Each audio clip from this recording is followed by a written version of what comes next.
You're listening to The Pete Sheppard Show. Oh,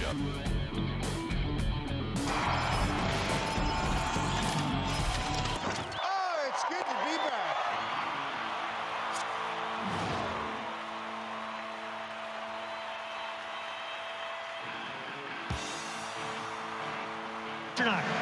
Zadorov kept it in on the blue line. Pasternak spins away from Forsland. Centered, fired, they score!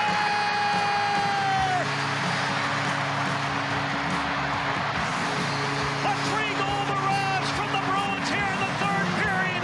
Pavel Zacha finds the 5-hole. Bruins 3, Panthers 2. What? Some of you go to bed last night, Bruins down 2-0 in the third. Or should I say the Providence Bruins? I don't know. But anyway, they're playing hard. They're not quitting. And big upset. Bruins beat Florida yesterday, 3-2. Good morning, everybody. Welcome to the Pete Sheppard Show. Lots going on today. Let's get it going on this Hump Day.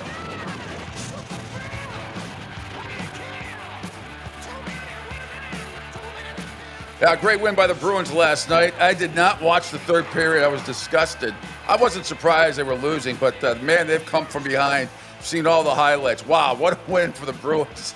They're hanging around. They're still a couple of points out of a playoff spot, but they are playing hard. I still think it's going to be a very, very, very, I'm not going to say impossible, but extremely difficult. They're only 2 points behind, but they got a bunch of teams ahead of them that have at least 2 games in hand.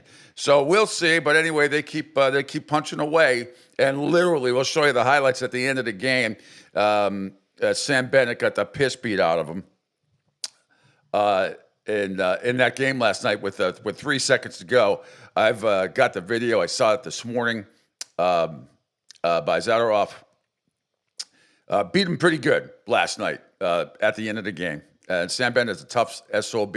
Brad Marchand actually was with the team yesterday. He did have a morning skate, and I did not see anybody interview him that I have seen.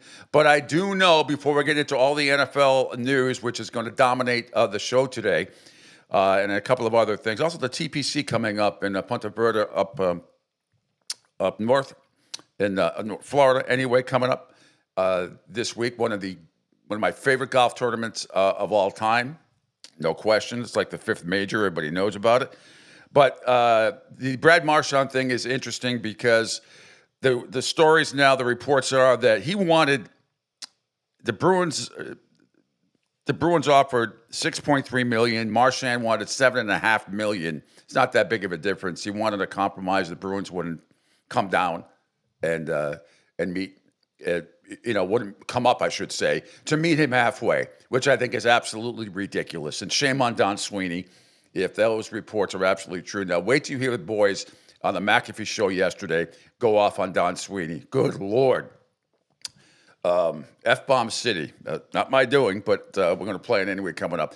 Anyway, lots of NFL news to talk about. The free agent barrage continues. I think the Indianapolis Colts made the biggest splash yesterday, and I'm not saying necessarily in a good way because Chris Ballard might be, if things don't go well for him in the first half of the season, he might be gone. You signed, Daniel Jones to a contract yesterday, and that means Anthony Richardson is absolutely going to be on the hot seat. But is it an act of desperation? It is an act. I don't know what Indianapolis is doing or thinking. They shouldn't have drafted Anthony Richardson 4th anyway a couple of years ago. He had not had that much playing experience at Florida. Ballard took a real gamble on him, and it has not paid off, with very, very few exceptions. So Daniel Jones signs a 1-year, $14 million deal with the Colts. The Texans trade for Eagle safety C.J. Gardner-Johnson. No big deal, Angel. You got to just reloading out there.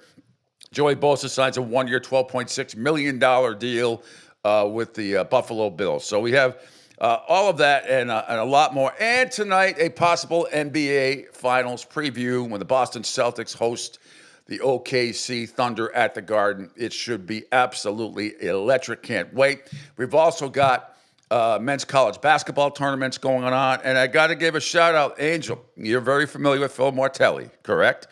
back in the days with St. Joe's when you were out in Philadelphia. Well, his son, Phil Martelli Jr., coaching the Bryant Bulldogs, and they are playing. They just beat Albany in the semifinals of the American East, and they will host now Maine, who upset Vermont. Remember, we were talking about this with Kevin McNamara earlier this week. Maine upset Vermont yesterday. Not a huge upset, but it'll be Bryant University, not Bryant College, the way it used to be, but Bryant University will be hosting the Maine Black Bears on Saturday at 11 a.m. at the Chase Athletic Center in Little Smithfield, Rhode Island, for a chance to go to the NCAA tournament. And Phil Martelli Jr., he's done an outstanding job a few years that he's been there. So that's great. And we'll actually hear from him a little bit later on as well. But cool stuff, Angel Martinez. Good morning. Your fellow Philadelphian, Phil Martelli Jr. That's a great story. Great story for March Madness as the Big East tournament begins today with my Friars hoping to hang around, beat Butler, and then they have St. John's if they do that tomorrow at noon. But good morning, Angel. How are you? Good morning, Pete. Yes, that is a good story. Obviously, with the St. Joe's from his dad back in the day, where he used to be, and still to this day, obviously, a lot of good things that have happened out there from St. Joe's. Beautiful campus out there, right off from Charlotte Kenwood Avenue, but yeah, off of City Ave. But it's definitely a feel good story. With Joey Bosa, kind of, I guess, not surprising, where he goes from the left coast to the right coast. From basically West Coast to East Coast. For the Bills, cheap money, $12.6 million deal, and he's going to an excellent football team, obviously. Yep. So the Chargers released him last week. He was the longest tenured player in franchise history for the Chargers. He made 4 Pro Bowls in his first 6 years. A little injury prone, but he was selected to his 5th Pro Bowl last year. Besides that, so now he joins Greg Rousseau from the U. Was awesome. Was signed to a 4-year extension Saturday. They released pass rusher Von Miller on Sunday. So I kind of figured when I saw that Joey Bosa might end up, and they saved $8.4 million by releasing Von Miller, and they also restructured defensive tackle Ed Oliver's contract as well. So Bills doing good things. The Vikings doing good things. The Eagles doing good things. The Patriots doing great things. With Harold Landry, Robert Spillane, Carlton Davis, Morgan Moses, and Milt Williams. Good stuff by the Patriots so far. Now just got to get a couple more offensive weapons. They get an offensive lineman, Morgan Moses. Now they need more offensive line help, and they need, hopefully get some sort of some decent wide receivers, preferably a number 1 or a number 2. But it's early on. The free agent official signing period starts at 4:00 today. So even though all these deals are reportedly done officially. Right. They're not until 4:00 today, but for all intents and purposes, they are done. Now, you young man, see, you've proven a point once again why I don't do a lot of manual labor around the house, because I would hurt myself or possibly kill myself, meaning electricity. I told you, I can set up phones and set up the computer stuff and all that stuff. Not quite as well as you, but I know enough about electronics that I can more than hold my own. What I won't do is hammer anything, because if I tried to put a hookup on the bathroom door, I've said that all the time, to hang a shirt or something, I'd knock the house down. I don't trust myself. I mean, I have real good friends who are so hands-on at doing a lot of shit that I don't do. I don't do. I'm too busy watching sport. I'm too busy always prepping for the show. I've always got pen and paper. It's just not me. It's just not me. Peanut Gallery is much better at that stuff than I am. Now, my point is, you have proven once again why. I sure as hell am not looking under any sink. I would flood the house. If I would turn a valve the wrong way, I would probably stick my hand in the garbage disposal and turn it on by accident. That could be that. I could see myself doing that. There's just a lot of things that I know. I know myself. I'm not good at it, and I would make it worse. You, on the other hand, You disappoint me, son, a little bit. I expect more out of you, yet you almost severed your finger off yesterday doing a household chore. Explain yourself. Yeah, I was on the phone with CJGJ and then with Vlad Guerrero. I was talking about his contract as well, and then decided to replace one of the cartridges in the one of the handles to the faucet, and it was everything. I don't even know what that means. So when you turn, as you turn the valve to open and close your sink. You're talking under the sink. No, on top. The actual like when you open up. Oh, yeah. So when you go to take it off, it's you take your basically a set of not lockjaw pliers, basically a pair of pliers and kind of wiggle it back and forth, and it should be able to come up. Well, it wasn't coming up. So what I did was where the brass fitting is. Apparently, it must have been when it was cut. It must have been like a real fine cut that obviously I couldn't see. So I ended up taking my fingers and wrapping around where the brass fitting is because no glove or anything. It's like seriously, what I would for me, I would have what I would have reached for an oven mitt. I put it on, but then maybe I don't get a good grasp. Okay, continue. I'm still trying to visualize what you're doing. I still don't understand it fully, but go ahead. So you have to. Normally you could put on a glove, but because obviously it's water involved, then what's There's nothing obvious to me about it. So when you're talking about it, you're talking to me about obviously, it doesn't apply to me. But go ahead. Well, normally you would put on a glove, but then it would be saturated with water. So it's kind of defeating the purpose. So, but it wasn't what I found that brass fitting wasn't supposed to be cut that way. Apparently there must have been just enough of a piece of metal that turned basically into like a knife. And so when I went to wrap my fingers around it, I tried to take it off. It didn't happen. So I'm reaching for the screwdriver to get ready to pop off. And I'm going, what's this red stuff? And I thought it was some crazy red dye that came off of the handle or something else. It's your blood. Yeah, it was my blood. So I ended up slicing the thumb right where you have to grip stuff, like right towards the very top. And the thumb bleeds. Fingers bleed a lot. Thumbs especially seem to bleed more. Yeah, it's like when you bring to the hospital. So you gash thumb, it's gushing. So what do? You see blood's gushing out. What do you have a towel or paper towel nearby? Yeah, I've rinsed it off a little bit with the other sink, and then went and grabbed the paper towel, went to CVS, and then I'm grabbing the what is it? The not liquid nail. What's that stuff? It's basically you put it over the cut, therefore nothing gets infected. And I had my own issue with CVS yesterday. I'll get to that in a second. But new skin is the word I'm looking for. So it's like liquid. It's almost like nail polish. You put it over your open cut. Kind of seals it temporarily. But should you have gone to the hospital and got it stitched? Are you? I'm worried about my man. Are you in danger of infection? No, I don't think so. Is it wrapped now? Let me see. Put it up to the camera. Your thumb better be wrapped. I'm gonna come over there through the teeth. No, it's not wrapped. I just got I've got the right up there. Let's see. Where's the gas? Let's see. It's up here, and it comes across. Kind of harder to see up there, but why don't you have that wrapped, or at least band-aided? Is that a word? Nah, because I figured the air will eventually. Yeah, well, it was what if you get infected? Nah. I can play a doctor on TV on this show. I mean, Now I'll talk to Peanut Gallery's in the other room. Peanut Gallery, should Angel have that finger wrapped right now? No. It was worse yesterday. I don't want to do it because it finally started kind of going together a little bit. But you can actually want to get air on it. But initially, you got to have that. You risk infection. You could have lose your whole arm. I got another one. That's a good thing about it.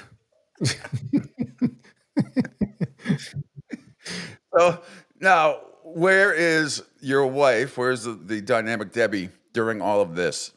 Did you scream, yell? No one knew. You probably didn't scream, but no, I didn't actually. I just walked over. The gallery says Chara's mom says, not necessarily. Yeah. So no, I walked up to her and I said, "Hey, was there a Band-Aid somewhere?" And then initially I put a Band-Aid just so I could stop bleeding because it's like when we shave, what happens? One little nick up here, and oh my God, you think we just open up a freaking blood vessel? That can be that. That hasn't happened to me in a while. When I was younger, it used to happen. I used to get right here when I used to. It used to. Oh, I remember it happened right before my sister's wedding many years ago, 26 years ago, and. It was amazing. It would not stop. It was crazy. And it was a hot, muggy day in September too, in Narragansett, Rhode Island, down by the ocean. We're had the reception at the beautiful Spain restaurant, amazing. And but initially we took pictures in a nice park that were where I grew up across the street at the time. I was living in Massachusetts, but where I grew up, and it was right across the street from the Coast Guard house. Yes, the same one that Judge Caprio owns. And we were taking pictures around that area before going to the church. But I swear to God, you talk about miracles in the Bible, Angel. It was so surreal. This thing wouldn't stop. It's not gushing blood, right? But it's like, that pain. It wouldn't stop. And I got tissues, and I'm trying to stop it. And it's a muggy, hot day. And I was like 80 pounds heavier. I'm sweating like a pig, trying to hold it together in my tuxedo. I am not a drama queen. That's what I was laughing at earlier. And I remember walking into the church, right? And about 10 seconds in, it's like the Lord touched me and it stopped. It stopped. It was crazy. I've gotten hot as hell in the church. Talk about oxymoron. Hot as hell in the church. I mean, there was no air conditioning. It was a hot, muggy September 4th day, and but it stopped. So if how you become a saint, you have to say there's 3 miracles you perform. Yeah. That would be one. I stopped my bloody chin from bleeding right before my sister Andrea's wedding and George. Yeah. That count? If I wrote that down, they say you have to have at least 3 miracles. As part of the Guido Sarducci once said on Saturday Night Live, 3 or 4 miracles, and they were talking about some sayings like, I hit 2 of them were card tricks. No, I've gotten cut so many times now at this point that I guess it doesn't faze me as much anymore. But no, as long as if Debbie's around, like I said, I asked her for a Band-Aid. The worst part was it might have been over 2 years now when I ended up cutting my right eye, and that was going. And I even had. Whoa! Yeah. You cut your right eye. I'm hoping you were in a fight of some sort or a boxing match, or did you run into a door or something like that? No, actually went outside, grabbed a ladder because I ended up trimming my own palm trees. Oh, no. Yeah, went outside, was walking in the back. The grass was a little bit high, and I had the ladder already set up. Came back for the trash can and the power saw and the cord so we can plug it in. And as I'm walking, apparently I must have stepped on the power cord, which then made me fall forward. So mind you, the trash can is in my left hand. And it's the big blue ones, the waste management ones. Yeah, the recyclables. Yeah, so it has that, that jagged plastic. Obviously, it's never, flying off or anything. But I had my sunglasses on, which are sunglasses / safety glasses. Well, when I fell forward, apparently, and at first I just thought I ended up bumping my head on the trash can. But then I looked down, and piece of the safety glasses had broken off.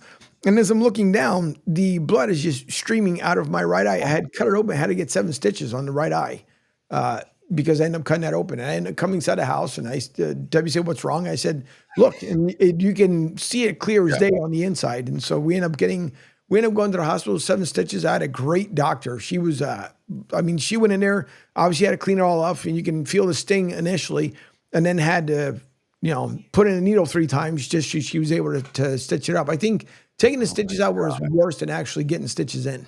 Oh, my God. Oh, God. See? God, from trying to be a plumber to trying to be a garbage man.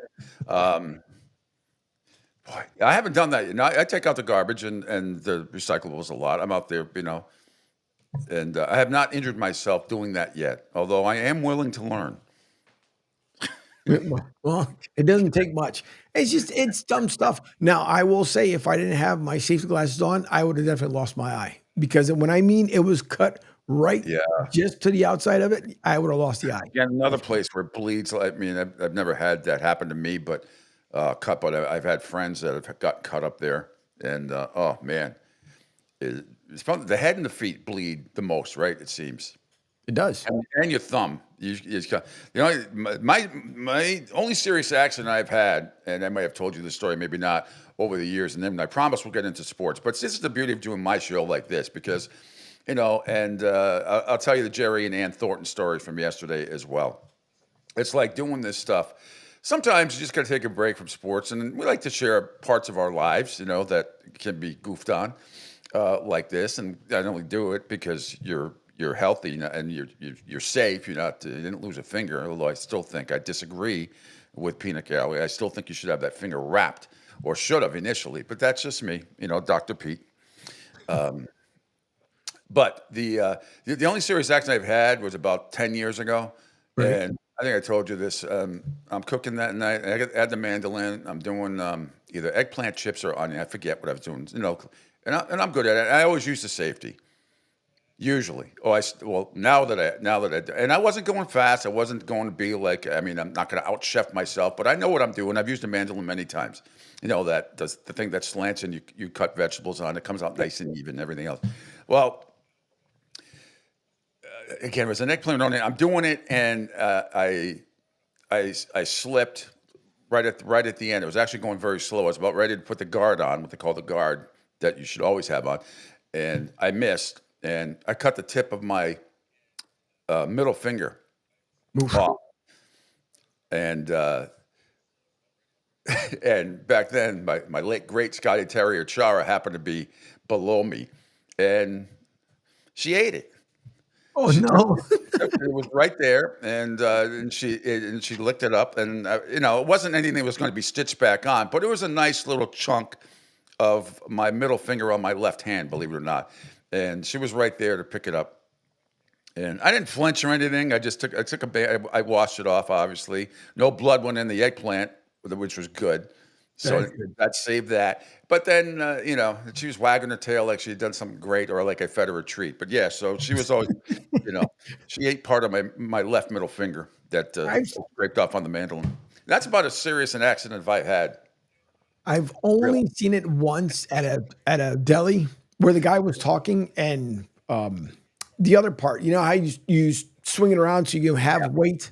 Yes. On, So he's going back and forth, but he has. Did he have the guard? Did he have the guard on or not while he was slicing? No. No. And the deli. Yes. The big yeah.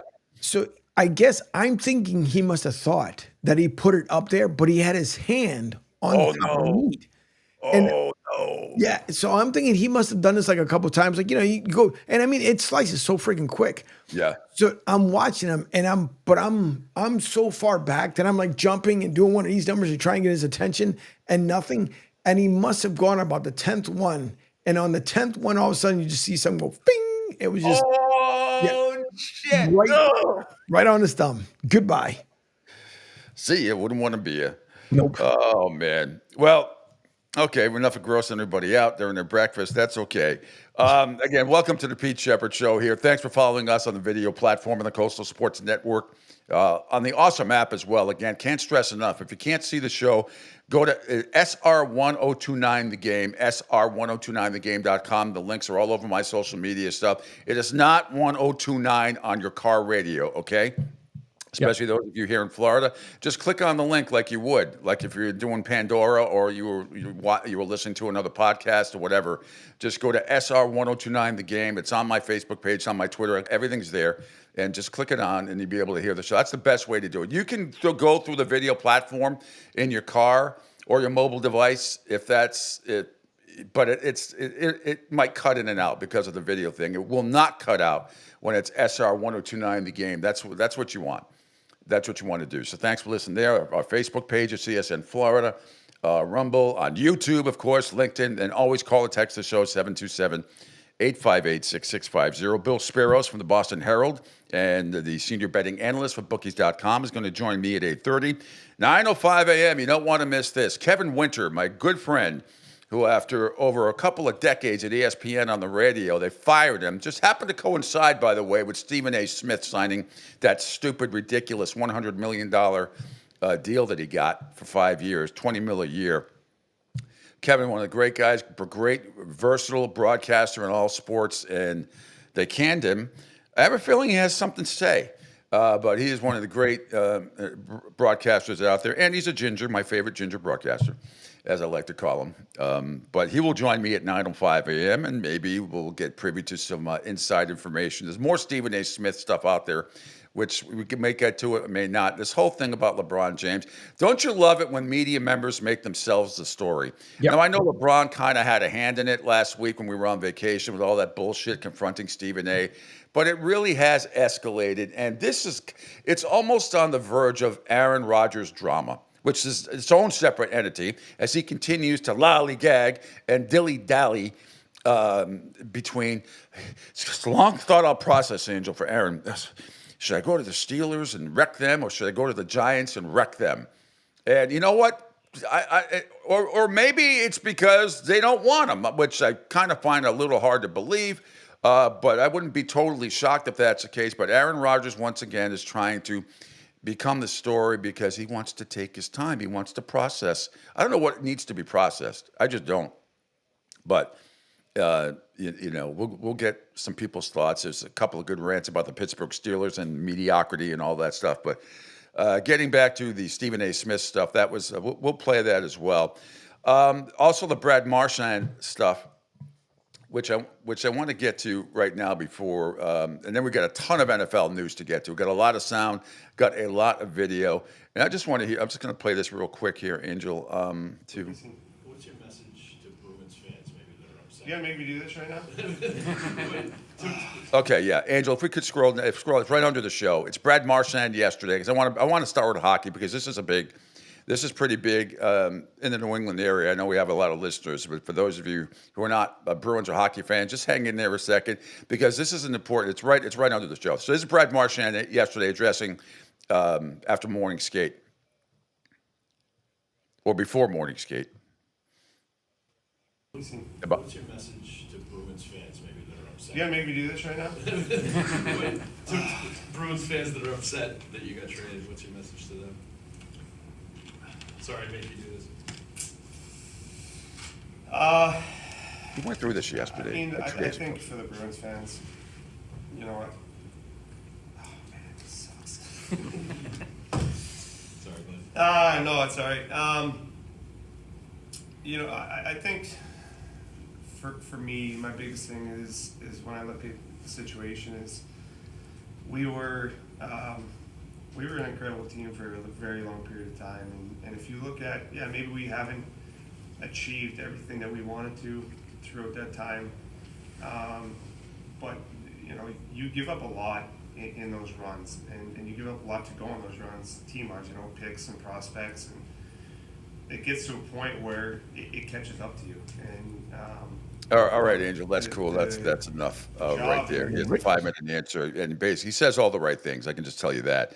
The main thing is why people, I think, are going to be upset now. The report's coming out that he was looking for $7.5 million a year. The Bruins are offering 6.3. He went to Don Sweeney, face-to-face meeting, initiated, and said, "Can we compromise?" And the Bruins wouldn't come up at all. But you're talking about 1.2. It's ridiculous. Now scroll down, Angel, if we could.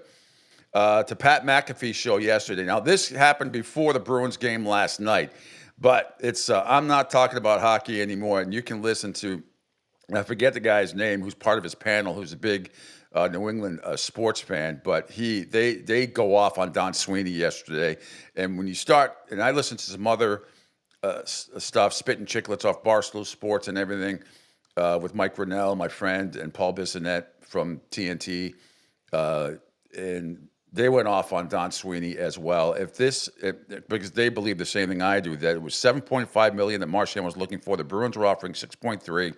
They could not come to a compromise, which I think is just idiotic. I want to use a lot of other adjectives, but I'm not going to use them right yet. I'll save them for later on in the show. But here's the boys going off on Don Sweeney. Did the Bruins have a game tonight? Yeah, they're playing the Panthers. Brad Marchand and the Panthers coming to town. No. Really? Yes. I heard Brad Marchand dropped in the group text with the lads and just started chirping immediately. He's fit in like gangbusters with the Florida Panthers team. Did you hear that? Yeah, ask D-Bud. He follows the team. D-Bud, you're a Florida Panthers fan? He had a great press conference. And he honestly, he sounded a little bummed out. Not as bummed out as Connor, but close. Sounded a little bummed out that he couldn't work things out in Boston. But look, the boys are all in right now in the back-to-back. All in. Look at him getting a skate. Yeah, here's him this morning. Nice in morning Boston. skate, AJ. Look at him. Who's that guy who got suspended, D-Butch? Eklat. What was he doing? What's his What name? happened? What did he do? Don't fucking worry about my team, all right? Worry about your team, all right? Ekblad? Worry about my team, all right? This is why it's Ekblad. You Worry about my fucking team. asshole. Worry about my team. Oh, what did he take? Game. Did you happen to see what Take good shit. D-Butts got? We'll see. The Florida Panthers, big one tonight against the Boston Bruins. Ekblad. This fucking Ekblad. guy. He's not going to be playing, so that's good for you guys. And with the way you treated Marchand He'll be on his fresh. way out, okay, I hope tonight goes well for you, because if not, I think it's going to be loud here tomorrow. It won't. I'm not talking about it. No way. Tried No to stay. fucking way. Marchand tried to stay. Well, Tried to He work went in it out. there and fought. He went in there and fought to remain a Bruin. He competed. Yeah, he competed for his job to stay on the team. He was going to make some compromise, and they said, "Nah, we'll see you." You guys Pete Carrolled him. Just kicked his ass out of the meeting, right? That's what I was reading. I'm watching Celtics and I'm watching Brutal. football. I'm not talking about the Bruins ever fucking again. So Wow. Until they fucking change everything over there. Fuck that. What? Yeah. McAvoy, Pasta, Who owns them? Swayman, I love them. I legitimately, if Don Sweeney got hit by a bus, I'd drink. I'd start drinking. I'd celebrate. Fuck that guy forever. Forever. Man. Marchand was the team. How's your It felt coach? like he was the guy. All right, that was a tad over the top, a tad over the top. I know he doesn't mean it, but that's something you can get in trouble for. Sure, I wouldn't. That's and don't. It's just hockey. It's just business, okay? You don't want to wish death on anybody. That's when you get hit by a bus. I mean, I would be drinking starts. Not a very smart thing to say, but that's the McAfee show. But in case you missed it last night, here is the game-winning goal, courtesy of Nesson, his Judd Sorrell, and Andy Brickley with the call. Zadorov kept it in on the blue line. Pasternak spins away from Forsland. Centered, fired, they score!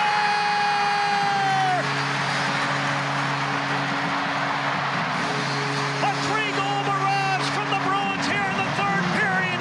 Pavel Zacha finds a 5-hole. Bruins 3, Panthers 2. From our angle, we're a little blocked out when this puck goes out by the offensive blue line on the pass from Pasternak back to the left point.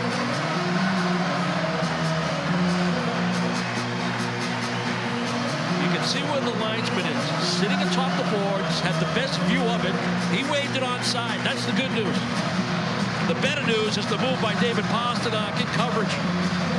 Little cutback, gets a little separation from Forsland. We'll talk about getting separation from someone. Now, someone, Skevich, he tries to help out. He leaves. All right, there you have it. Thanks for the call on this. All right, quick break. When we come back, we are going to get right into the NFL free agent signings that happened yesterday with the Colts. We're going to get into that. That is huge. We're going to hear some theories about what's next for the Philadelphia Eagles. I think Angel will be pleased with that. Brian Hoyer on the Jets signing Justin Fields.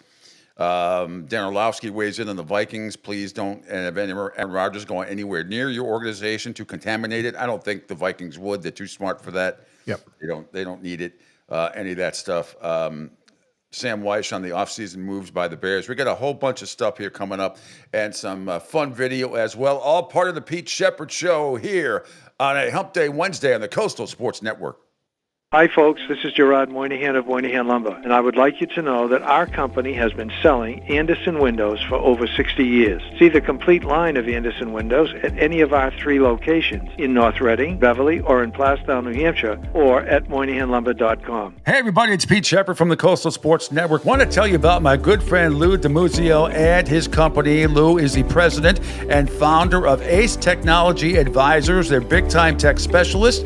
At ATA, they're able to craft craft, implement, and manage the best and most appropriate solution for your business. They leverage their industry-leading experience and their portfolio of technology partners to improve your best practices and infrastructure. So you can get a hold of them at 888-599-4223. That's 888-599-4223. Check them out on their webpage, www.acetechadvisors.com. That's www.acetechadvisors.com. Or you can email them, sales@acetechadvisors.com. Check out my friend Lou DiMuzio and Ace Technology Advisors. Adopt US Kids presents What to Expect When You're Expecting. A teenager. Learning the lingo. Today I'm going to help parents translate teen slang. Now, when a teen says something is on fleek, it's exactly like saying, that's rad. It simply means that something is awesome or cool. Another one is totes. It's exactly like saying, totally, just shorter. As in, I totes love going to the mall with Becca. Another word you might hear is jelly. Jelly is a shorter, better way to say jealous. As in, Chloe, I am like so jelly of your unicorn phone case. You don't have to speak teen to be a perfect parent. Thousands of teens in foster care will think you're, rad just the same. To learn more, visit adoptuskids.org. A public service announcement brought to you by the U.S. Department of Health and Human Services, Adopt U.S. Kids, and the Ad Council. This is the story of a very special woman. In a matter of seconds, she turned herself into a great mathematician or an entrepreneur. Her knowledge was limitless and still is. She could also make monsters disappear, especially those that lurked in the shadows under the bed. Once, this woman put back together a teenage girl's broken heart, which had been shattered in 1,000 pieces, just by giving her a bear hug. She masqueraded as a regular person at work, but as a superhero at home. Everyone knows her as Gabriella. I still call her Mom. Your hero needs you now, and AARP is here to help. Find the care guides you need to help, complete with tips and resources at aarp.org/caregiving. A public service announcement brought to you by AARP and the Ad Council. Hey, Dad, your prescription will be ready in just a minute. Hey, Dad, your laundry will be ready in just a minute. Dad, your lunch will be ready in just a minute. Hey, honey, why don't you take a minute? When you help care for a loved one, you give them as much time as you can, making sure they're safe and comfortable. But it's just as important that you take some time for yourself. At AARP, we can help with information and useful tips on how you can maintain a healthy life balance, care for your own physical and mental well-being, and manage the challenges of caring for a loved one. Because the better care you take of yourself, the better care you can provide for your loved one. Thanks, Dad. Thank you. You're there for them. We're here for you. Find free care guides to support you and your loved one at aarp.org/caregiving. That's aarp.org/caregiving. A public service announcement brought to you by AARP and the Ad Council.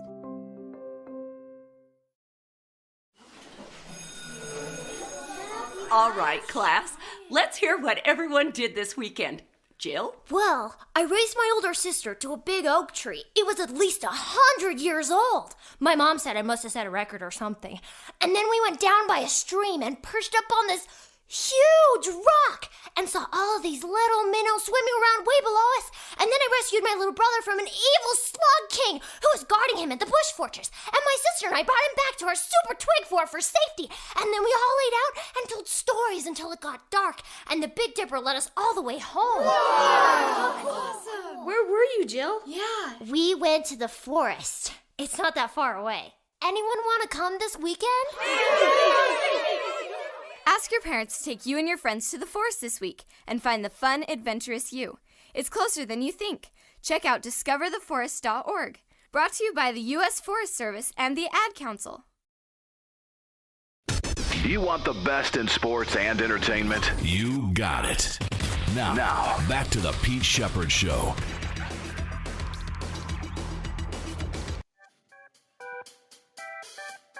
Everybody want to tell you about Phil Castanetti's Sports World in Saugus, Massachusetts is New England's place to buy or sell the finest in sports memorabilia. For over 35 years, Sports World has offered the finest in sports collectibles, so get on down there to Phil Castanetti's Sports World at 184 Broadway in Saugus. Call 781-233-7222 for more information. 781-233-7222 for more information. Sports World in Saugus. Be there. Also want to tell you about that the best articles for the best ones in articles and audio. There's only one source that provides everything you need 365 days a year to satisfy your sports crave, and that is Total Sports Prep. The staff combs through the best articles and audio so you don't have to. Sports and non-sports kicker stories will leave you laughing all day long. To get your free trial of Total Sports Prep, contact them, info at sportsbroadcastingcoach.com. That's info at sportsbroadcastingcoach.com. Total Sports Prep, the name says it all. Welcome back to the Pete Sheppard Show here. It's a hump day, Wednesday. Going to be another at least 9 or 10 here in Southwest Florida in the Fort Myers area. 50 degrees right now. Sun is just ready to come up. A sort of an awesome full moon. I forget the technical name for it, but anyway. Oh, the blood moon. The what? Is it you're talking about the blood moon that's coming up? I don't know if it was a blood moon, but it was something full moon. I don't know. I'm not an astronomer. I play one on TV as well. I play a doctor on TV, an astronomer on TV, a sex therapist, a mathematician. I mean, you name it. Who was the lady? Miss somebody. She was a late night. Came on to Dr. Ruth. No. The she had the Jamaican accent, whatever it was, and I only come down to find out. Clara, Miss Clara, the one that came on and made all the predictions. Yeah. And people call the 900 number and stupidly give her money. She made a mint before they exposed her. It was terrific. And the best part was on the interview, she was like, "What do you want me to say? People paid me. I put on a phony accent, and ta-da, they give me money." Yeah, it's like, go on TikTok and you can say some nasty words and make some nasty gestures, and all of a sudden you get 1 million followers. I guess I should go on TikTok. I guess I should. I haven't yet. I've never done anything on TikTok, Angel. Nothing. But I guess I should. I don't have it, and my cousin keeps sending me stuff. I keep telling him, I do not have TikTok, nor do I want it. One day, if they ever get it straightened out, with all the security flaws that they have, maybe possibly. But for right now, I don't care for it. Yeah, I'm kind of with you there. But man, there's some people making some serious coin off of that, and they don't do anything. I see people working out in gyms. I see like stupid stuff, like how to make a peanut butter and jelly sandwich, and they're getting a million. Now, I don't know. There's the thing about getting hits on web pages and all that stuff. Then there's another thing about getting paid. Yep. I mean, if we posted the nude lady or gentleman of the day, we would get a whole bunch of hits. I mean, if we had the nude Hollywood starlet of the day, we would get 1 million. But so what? What does that mean? What does that mean if if you're not getting sponsors for it, or sponsors may get upset about that, or a lot of political posts, which is why, to be honest, it's why we don't do political stuff on this show, because it's cost us some other people in the past, and you don't want to piss off half the population, whatever your political affiliation may be, or all that and ideas and all that stuff. No. We just stay away from it, because it's not worth it, because if there's potential advertisers all over the place, and I don't want them judging us for political content, because that's not what this is about. That's not what it's about. I know occasionally we delve into it a little bit here and there. I'm for the common sense party. How about that? That's what I am. That's what I am. I'm the common sense party. That's all. That's all I want. That's when we started. So. All right, moving on to before we get to the NFL. So yesterday I had a wonderful day after the show. Around 1 o'clock, I met my good friend from Barstool Sports, Jerry Thornton, and finally got to meet his lovely Irish Rose wife, Ann. They've been married for a while now, and we had a marvelous time over at the Deck Bar, one of the great 5-star dive bars ever. I mean, it is fantastic. $5 tacos, soft or hard shell, all day. You get 3 of them, beef or chicken, plus nachos on the side with melted cheese. And not to mention, we had a really nice pizza there as well. Believe it or not, it was very good. Meat Lovers Pizza. But we played speed bingo. We had a lot of cocktails. It was happy hour from 1 to 3, which meant every drink was half off. Well drinks are like $2.50. You know, beers, and they had not been to Southwest Florida in a long, long time. Ann was freaking. She couldn't believe it. She could not believe how cheap some of the stuff was, or the happy hours, which of course they're from Massachusetts, and everything is banned up there because you're not allowed to do anything unless you're a bicycle rider. Then you can disrupt traffic or whatever. Have sit-in gas stations and stuff like that. But they've outlawed. Most of New England doesn't have happy hour except for food happy hour. So they come down here and they're like living the dream. You know, she's like, people can smoke. I said, yes, people, you can smoke out here if you want that too. People vape, smoke, and can even have a cigar. No, not many people are smoking, but you are allowed to. There's a lot of places in Southwest Florida outdoors, not inside, but outdoors. You're allowed to smoke. You know, it's one of the liberties, another liberties that you have down here in Southwest Florida. Some places have banned it, but most of it you're allowed to. It's not that big a deal, and nobody complains about it because you know that it's allowed. You know, yeah. And if you sit down next to someone who's lighting up a cigarette, you can move.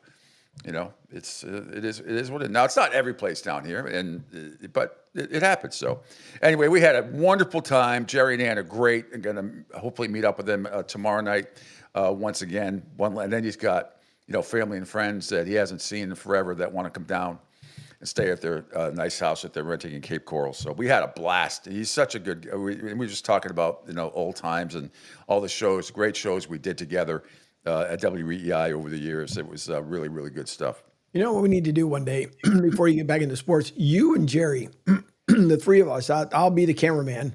We'll go into like the old Siskel and Ebert. We'll go to the movie theaters. I will love to see you two break down a movie. It would be absolutely fantastic. Well, we have the commentation every. We were doing that yesterday. We were talking about a lot of old school stuff and cartoons and and some movies and Ann thinks it's great. Ann is a music teacher, and she's also stars in a lot of local off-Broadway type stuff in the South Shore of Massachusetts. She's very talented. She sings. She plays instruments. So she teaches music. So she's very much. She knows the goofiness and the nerdness that Jerry and I are. So we're like two peas in a pod. Anyway. All right. Thanks, everybody, for checking us out here on the Coastal Sports Network. Let's get right to it, shall we? Let's get to what I think is very, very interesting. Quarterback Daniel Jones is about to finalize a one-year deal, $14 million deal with the Indianapolis Colts. I don't know what Chris Ballard is doing. I think you're fighting for your job because I don't think you know what you're doing in a lot of ways. And Steichen, the coach there, I think it's good that they're going to have some competition for Anthony Richardson.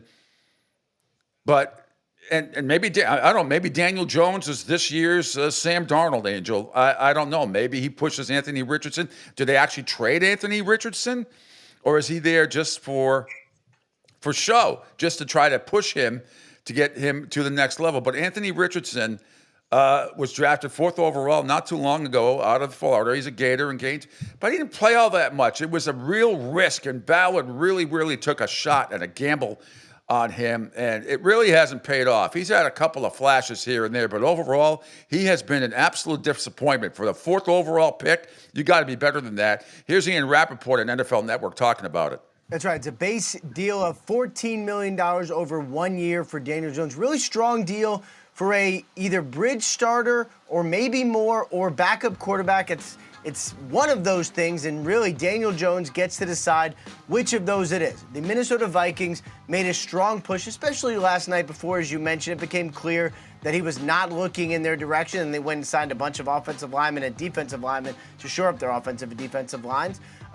But ever since it became clear that he was looking at the Indianapolis Colts, it was all about trying to become a starting quarterback again. And the money is fine. It would have been roughly similar in both places. But for Daniel Jones, the heights he reached with the Giants, at one point, kind of installing himself as the franchise guy, leading them to the playoffs, earning the nickname Danny Dimes, he hasn't forgotten all of that. And football fans have not forgotten that. He can get back there with the Colts, just needs to beat out Anthony Richardson, who at one point they thought would be their franchise starter, and he still might be. But that now becomes one of the most interesting training camp competitions. Daniel Jones versus Anthony Richardson, thanks to today's signing. Yep, no question. I think it's really interesting. Before I get Angel's thoughts, too, here's Pat McAfee on what that signing means for Anthony Richardson. New start somewhere else is what Anthony Richardson needs. And you know what? If that's the case, if he does look to go somewhere else, we will appreciate the hell out of his time in this city. And we will be thankful that we were able to be like grade school for him to learn how to play football and be a football player and be a professional and everything like that. And I think he would have massive success somewhere else. Yeah, I mean, look, he's got to learn how to be a pro for sure. And, Coach Nation's torn on Anthony Richardson. And Coach Nation has the more they learn about him, though, they probably wouldn't be torn if I had We've been on Yeah, he's been a disappointment. There's no doubt about it with the 4th seed. So I think this is going to be one of the more interesting stories in camp when it opens up in a couple of months. And it's not going to shock me if Daniel Jones beats him out. And if that's the case, maybe he becomes their Sam Darnold, like I said, from last year. But still a long way to go. I'd like to see Anthony Richardson succeed, but I'm not seeing it. He didn't play enough at Florida. He just didn't. He didn't play enough games for the Gators, and then to take him 4th overall, that was a big risk. I think Chris Ballott's is GMing for his life in the first half of the season, Angel. I really do. I think so. You're right on that behalf. And for Daniel Jones, it could be, possibly, potentially, his rebuild, because the Colts O-line is a little bit better right now with the Giants, at least from what we saw from last year to this year. We'll see what happens here before camp starts, but I think for Daniel Jones, it's a good move. It could resurrect his career. I guess if you take 2 from Sam Darnold going from Minnesota over to Seattle, will you have the same kind of success as you did in Minnesota? Is yet to be seen. But I think he's going to take maybe a tad bit of a hit compared to the way he played in Minnesota. You're talking about a completely different mindset when it comes to the head coach. The people you surround yourself with. So for Daniel Jones, I mean, it's a good move. The Colts, I think, are well, but if they're planning on, because first they were in on Richardson, then they were out, then there was the whole thing with Joe Flacco, and then Richardson comes back. So if they're planning on pushing him, if I'm him during the offseason workouts, I'd have been working my tail end off with whomever I possibly could. Just say, listen, I need to get better. I need to do better. But we'll see. Daniel Jones could be resurrecting his career. Yeah, De'Aaron Jackson, who's Anthony Richardson's agent, told the NFL Network yesterday that the third-year quarterback currently is healthy after dealing with oblique and back injuries back in 2024. As far as Daniel Jones goes, as we were just talking about, spent the last couple of months with the Minnesota Vikings regular season on the practice squad. Crazy, sort of weird way how he ended his time with the Giants. He returned from a torn ACL suffered in 2023. To start the Giants' first 10 games last year, but after starting 2-8, the organization decided to demote him to number 3 on the depth chart, in part to prevent an injury that could have guaranteed future years of his contract, which, remember us talking about this. It's such a sleazy move by Giants ownership to do that. I understand sports is a business. I get that. But that is really, these guys bust their ass. And so that's why when all these guys make all these hundreds of millions of dollars, it doesn't bother me, because they're basically, in a lot of ways, risking their lives every week, and certainly their professional lives. So I got no problem with anybody getting paid at all. These players getting paid doesn't bother me one bit. But the 27-year-old Jones requested, he got his immediate release and decided to join the Vikings once he cleared waivers, even though there was almost no chance he was going to play in the game. Although I thought in the playoff game he might have a chance. Coach Kevin O'Connell and his staff were all underway on their resurrection of starter Darnold. And Jones joined a group of 3 other quarterbacks with Mullins, McCarthy, and Rippon, all who were applying, as they say, similar lessons. But those guys all signed with other places. Mullins, obviously, Sam Darnold with the Seahawks, as you know. Nick Mullins signed with Jacksonville, and Brett Rippon is under contract, but he's not a candidate to start. So that's the latest there. Interesting take. We'll get to Chris Godwin in a second, who spoke yesterday after re-signing with the Buccaneers. He turned down an offer by the Patriots that was $20 million more. And we'll get to some video and then audio for that. But in Philadelphia on NFL Network, Mark Ross thinks, Angel, that the Eagles would be the best landing spot for Trey Hendrickson, defensive end, I should say, for the Bengals. My best fit for him is not a team on the precipice, but one that just won it, and that's the Philadelphia Eagles. Because you look what just happened in free agency where they lost Josh Sweat and they lost Milton Williams. And when we saw the Eagles in the playoffs in the Super Bowl, that front was just absolutely destroying Kansas City. So now if you look at their roster, they got Nolan Smith, the young Nolan Smith coming off tricep surgery, and they really don't have anybody else on the edge to take the place of Sweat. So this makes perfect sense for me, for the Eagles, to go get Trey Hendrickson. And we know Howie Roseman, it doesn't matter what money it looks like they have, doesn't matter what trade value. When he wants something to get done, he gets it done. And look no further than the trade for A.J. Brown a few years ago, giving up the first-round pick, and how that turned out. So we know Howie can make things happen, and he's not afraid to make big things happen at premier position. So Trey Hendrickson going to Philly to fill needs and how he make the money for the long-term deal would be absolutely amazing. You would love that. Now, I really want to pillage A.J. Brown from your Eagles. I know he's got 2 years left in his contract, but I would like the Patriots to make a serious run at him, if at all possible. It's highly unlikely right now, I think, but that's somebody I would love for the Patriots to target. There was supposedly the talks. Was it the final 2 weeks or the final week of the regular season when AJ had kind of hinted something about the Patriots, and then he denied it, said, no, it was just a conversation I was thinking about having, but for right now, he's happy in Philly. Yeah, I mean, look, they went through that spat last year. We all know Jalen Hurts and A.J. Brown, what happened that couple of weeks where they were going at it. I'm a typical wide receiver diva, quarterback diva stuff. I'm the you're not giving me the ball enough. Well, the quarterback's respond. You're not open, But AJ Brown is a lot more than a wide receiver. I think he's one of the best blocking wide receivers out there. I think he's a big reason, or one of the reasons why, besides the great offensive line you guys had. But you look at the plays where Saquon Barkley was sprung, and go look at the great blocks that AJ Brown had. Incredible. Last year. And that's the kind of stuff that a lot of people don't pay attention to when you're watching the game, because you see Saquon Barkley, that's Saquon, oh yeah, the offensive line. But you forget that everybody doing their job, as Bill Belichick likes to say. But I mean, A.J. Brown is great at it. He's just fantastic at blocking. Morning, Bill. Bill, morning. All right, let's get to the Buccaneers and Chris Godwin. If we could scroll down, Angel, it's right under Brad Marchand. This is from NFL Network yesterday, talking about how close Chris Godwin was to joining the Patriots. And then I got an audio clip right after that of Chris Godwin speaking to the media yesterday. Some good stuff. One of the great guys in the NFL. It should be 2 down right under the show. Yep. Today, and it was brought up that you were offered more money to go somewhere else, and you said 9 out of 10 people wouldn't make the decision I made. And Jason Light, your GM, called it rare to leave generational money on the table. How close did you and Mariah and your family actually come to thinking we might leave here?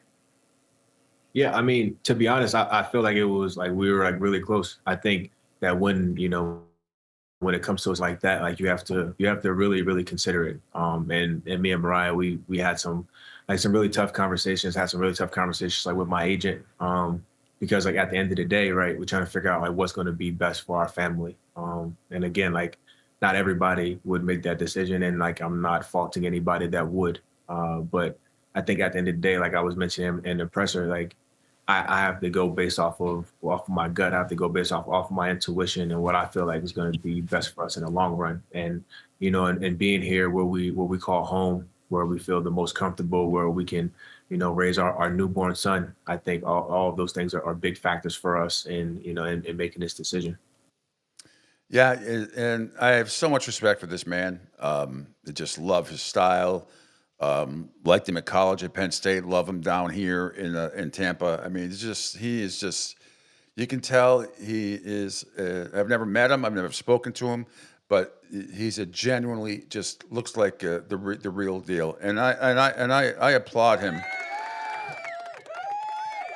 I applaud him for, having the balls, the guts. It's choosing family over money. Yep. And. I heard a couple broadcasts say, I hate moving. I think it was Ian Rappaport's like, I haven't moved in 12 years. I hate moving. And nobody likes moving. Nobody. likes moving. It is a pain in the ass. But you're a professional player. He's got a newborn son. And so I'm glad that, he spoke with his family about it and didn't just make a decision. Now, don't get me wrong. I would have loved him because the team they're talking about is the Patriots. Patriots offered him $20 million more than the Buccaneers. He chose to stay in Tampa. So I congratulate him for that. Sticking to his guns and putting family first over money. Here's more from Chris Godwin from the NFL Network, speaking to I think this is a different cut. With you, Chris. Congratulations, man, on getting this deal done, getting a chance to continue what you started years ago there after getting drafted out of Penn State to Tampa. Chris, how would you kind of characterize this contract as a commitment, from the Bucs to see what you've seen, them do with other players like you, right? To continue growing talent that they've brought in and developed, there in Tampa. Yeah, I mean, I think you were spot on, man. It speaks to the level of commitment that they have, not only in myself, but in the people that they draft. I think that it's a step, towards, me potentially getting the opportunity to retire here. So it's a big opportunity, not only for myself, but for my family. We get to stay here. We get where we've planted roots. And I get the opportunity to continue to work with some really, really great people, which I'm over the moon about.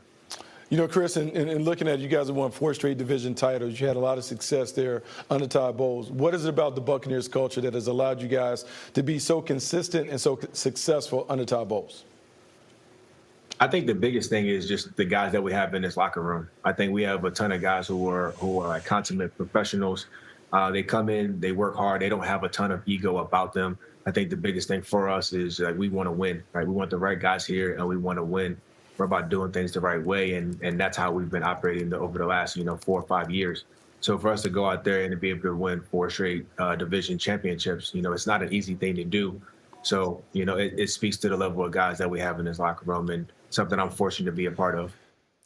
Yeah, Chris Godwin, and I'm glad that sound was different from the video we played. Sometimes it can be the same. So that was great. So yeah, you gotta love Chris Godwin. I don't care who you're a fan of. Sometimes you got to be a fan of other players, even if on your rival team. But he's generally is the real deal, and hopefully he could stay healthy after horrific dislocation of his ankle last year. And people just, people forget that the doink in the playoffs, off the goal. I mean, otherwise it might have been Tampa and Philadelphia in the NFC Championship game, and not Washington. But it was anyway. Hopefully he's going to be back and better than ever for the Buccaneers, and I think they'll win the division again if they stay reasonably healthy. So now you have him and Mike Evans back. Baker seems to be fitting right in down there. Todd Bowles has done a terrific job overall. Again, a doink off the field goal post last year in the playoffs. Otherwise, they move on past the first round. But I think they win the division again. Sorry, Atlanta.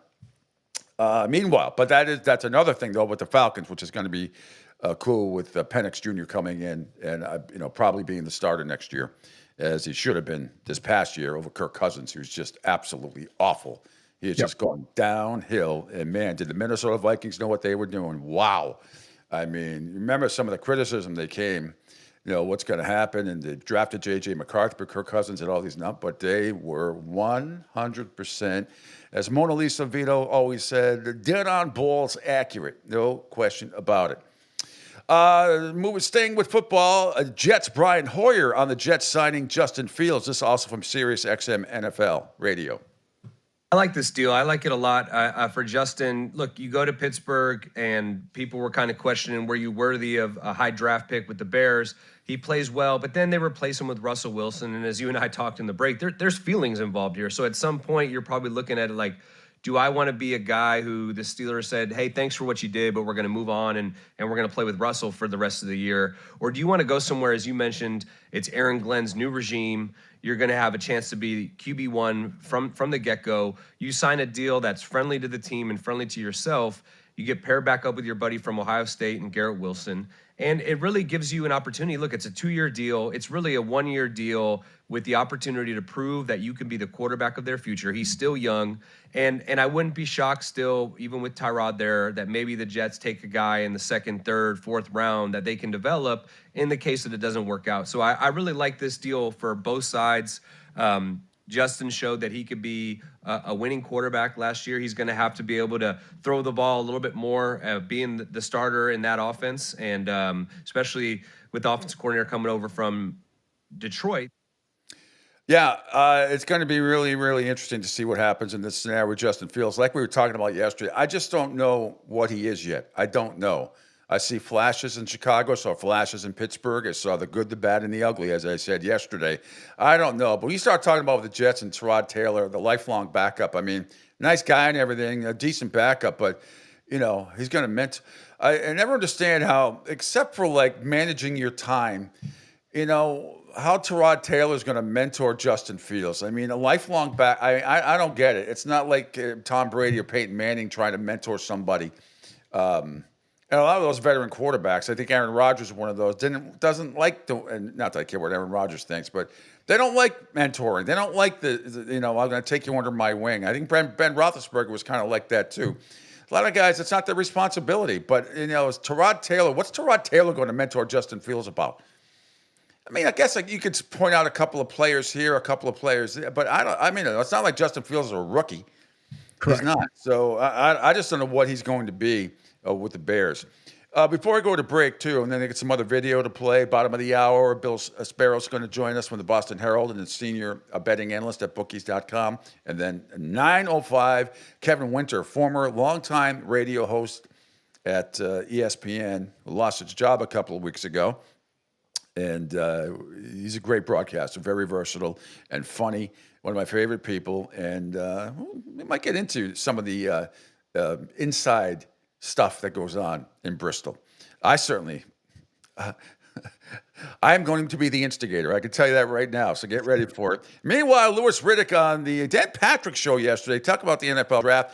And still, you know, Cam Ward is going to go to Tennessee. He's going to go to Cleveland, blah, blah, blah. But where is Shedeur Sanders going? Louis Riddick thinks there's a bit of a smear campaign going on. You're sold on Cam Ward going as the number one quarterback. Are you sold that Shedeur Sanders is a first-round quarterback? Yes, I am. Top 15 type quarterback? He's a top half of the first round player. He's a top half. But where is this negativity coming from? And I like, it's on the field and then a little bit off the field with how he interviewed with one coach at the combine. It feels like it was a smear campaign, because once it happened, then all of a sudden it's boom.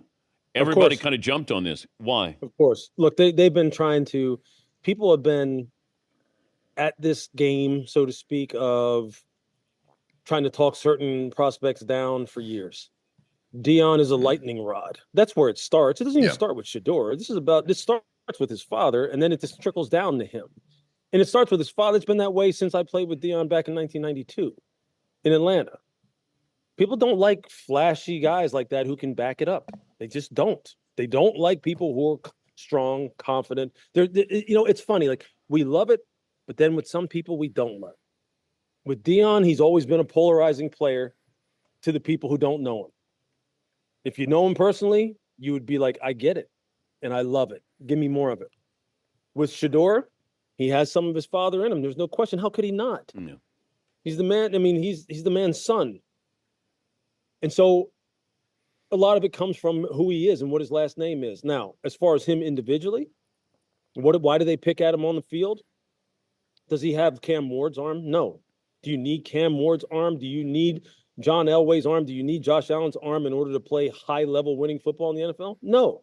But at this time of year, we always fall back to those baseline levels in terms of like evaluating quarterbacks and saying, well, if you don't have a rocket arm, you can't play. If you don't run 4-4 like Lamar and can create outside of structure and throw the ball and switch it to your left hand like Patrick Mahomes, you can't play. You're either a Hall of Famer or you suck. And that's what it always comes down to at this time of year with quarterbacks. There is no in between. And quite honestly, I think that discussion stems from the fact that I don't know if people really ever know what the hell they really think about quarterbacks, because it's such a dependent position. And it's so hard to get your arms around it. Shedeur is very smart. He can process like hell. He's a good leader. He's got good feet in the pocket. He throws a great ball. He has a lot of anticipation, and he's tough as hell. He got the crap beat out of him at Colorado. Yeah. I was at games and calling games where I'm sitting there looking at Dion, who is like pleading with his son, throw the ball away. Or pleading with offensive coordinator, run the ball. My son's getting murdered out here. He'll be fine. He'll be just fine.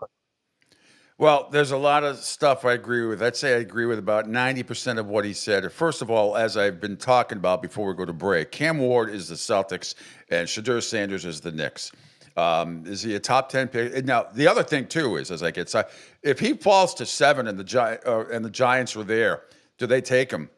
With all this stuff with Aaron Rodgers going on, and maybe that's what the Giants are thinking. Maybe that's why they're delaying. I think a lot of it is diva Aaron Rodgers just dilly-dallying and lollygagging around.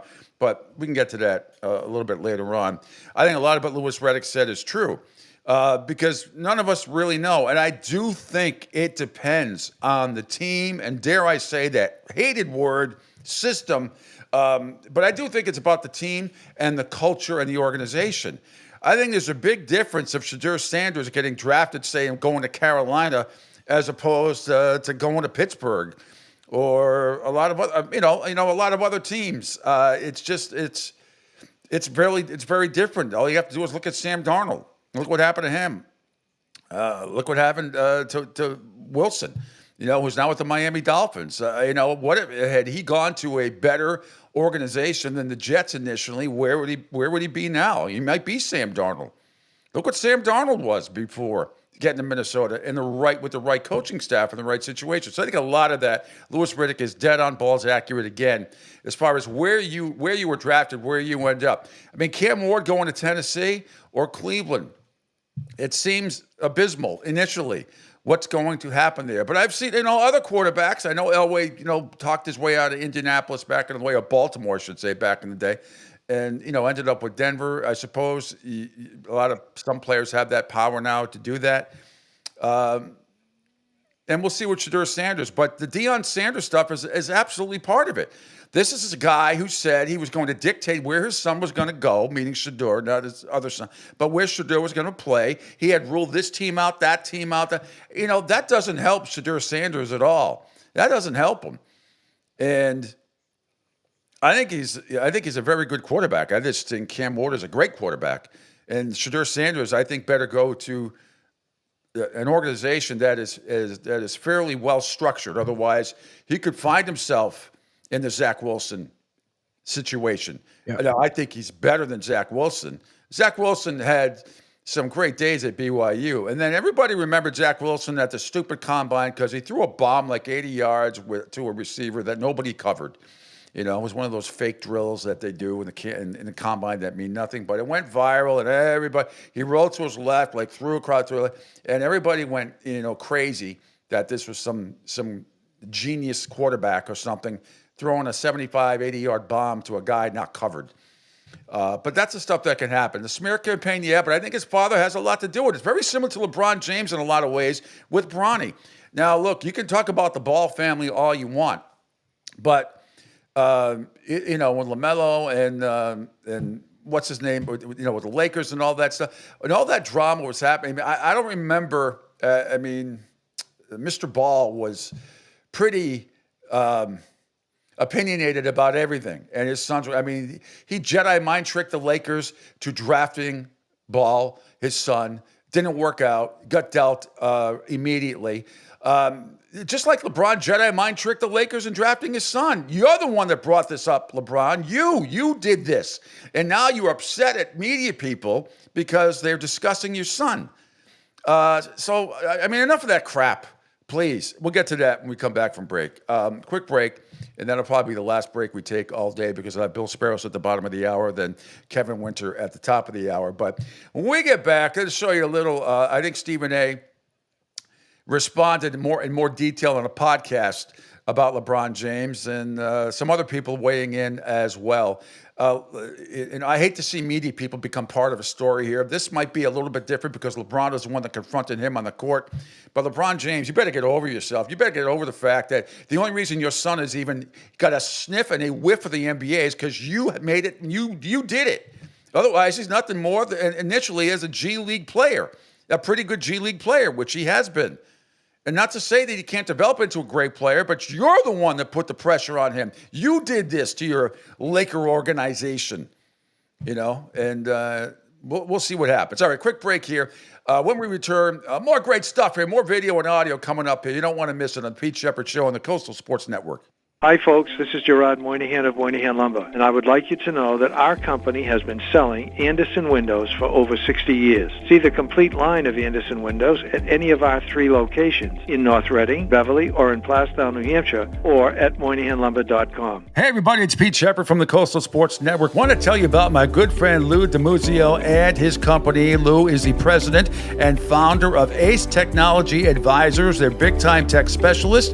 At ATA, they're able to craft, implement, and manage the best and most appropriate solution for your business. They leverage their industry-leading experience and their portfolio of technology partners to improve your best practices and infrastructure. So you can get a hold of that 888-599-4223. That's 888-599-4223. Check them out on their webpage, www.acetechadvisors.com. That's www.acetechadvisors.com. Or you can email them sales@acetechadvisors.com. Check out my friend Lou DiMuzio and Ace Technology Advisors. Right now, our country feels divided, but there's a place where people are coming together. I gotta tell you, I was nervous to talk to someone so different than me. Me too, but I'm glad we are. Love Has No Labels and One Small Step are helping people with different political views, beliefs, and life experiences come together through conversation, and it feels good. Wow, your story is so... Interesting? Yeah. When people actually sit down, talk, and listen to one another, they can break down boundaries and connect as human beings. At lovehasnolabels.com/onesmallstep, you can listen to amazing, life-changing conversations and find simple tools to start a conversation of your own. I know one thing. This conversation gives me hope. It gives me a lot of hope, too. Take a step toward bringing our country and your community together by having the courage to start a conversation at lovehasnolabels.com/onesmallstep. A message from StoryCorps, Love Has No Labels, and the Ad Council. People do some pretty cool things in their 40s and 50s. Why should saving for retirement be any different? I mean, they go back to college, learn new instruments, start skateboarding. Whoa! Okay, maybe that one's not for everybody, but saving for retirement is. With aceyourretirement.org, you can get on track with your retirement savings no matter your age. Just have a 3-minute chat with Avo, the friendly digital retirement coach from AARP. You'll get personalized recommendations based on your input that are easy to understand and work with your lifestyle. It's quick, easy, and free.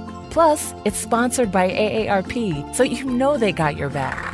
Woohoo! Gnarly move, Dad. Thanks, sweetie. So wherever you are in your retirement savings journey, head to aceyourretirement.org and start chatting with Avo today. That's aceyourretirement.org. A message from AARP and the Ad Council.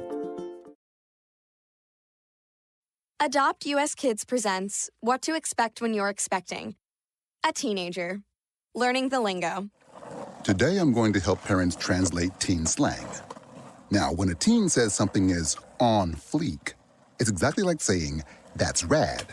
It simply means that something is awesome or cool. Another one is totes. It's exactly like saying, totally, just shorter. As in, I totes love going to the mall with Becca. Another word you might hear is jelly. Jelly is a shorter, better way to say jealous. As in, Chloe, I am like so jelly of your unicorn phone case. You don't have to speak teen to be a perfect parent. Thousands of teens in foster care will think you're, rad, just the same. To learn more, visit adoptuskids.org. A public service announcement brought to you by the U.S. Department of Health and Human Services, Adopt U.S. Kids, and the Ad Council. This is the story of a very special woman. In a matter of seconds, she turned herself into a great mathematician or an entrepreneur. Her knowledge was limitless and still is. She could also make monsters disappear, especially those that lurked in the shadows under the bed. Once, this woman put back together a teenage girl's broken heart, which had been shattered in 1,000 pieces, just by giving her a bear hug. She masqueraded as a regular person at work, but as a superhero at home. Everyone knows her as Gabriella. I still call her Mom. Your hero needs you now, and AARP is here to help. Find the care guides you need to help, complete with tips and resources at aarp.org/caregiving. A public service announcement brought to you by AARP and the Ad Council. The Pete Sheppard Show. It's fun for the whole family, if it's dysfunctional.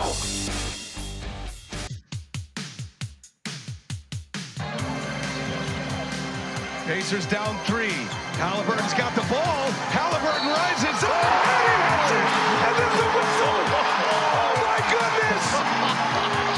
Tyrese Halliburton hits a 3 and is fouled. You are humming off the screen here. And right in the grill of Giannis. And right in front of Damian Lillard, who's on the bench right now. With a chance for a 4-point play. You don't.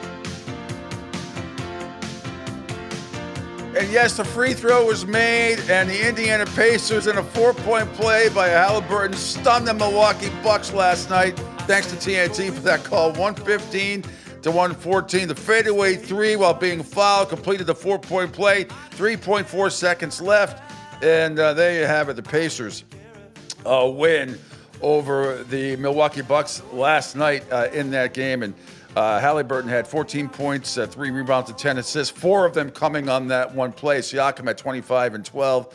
Giannis Antetokounmpo 19, 17, and 7. Lopez at 23, 7, and 1.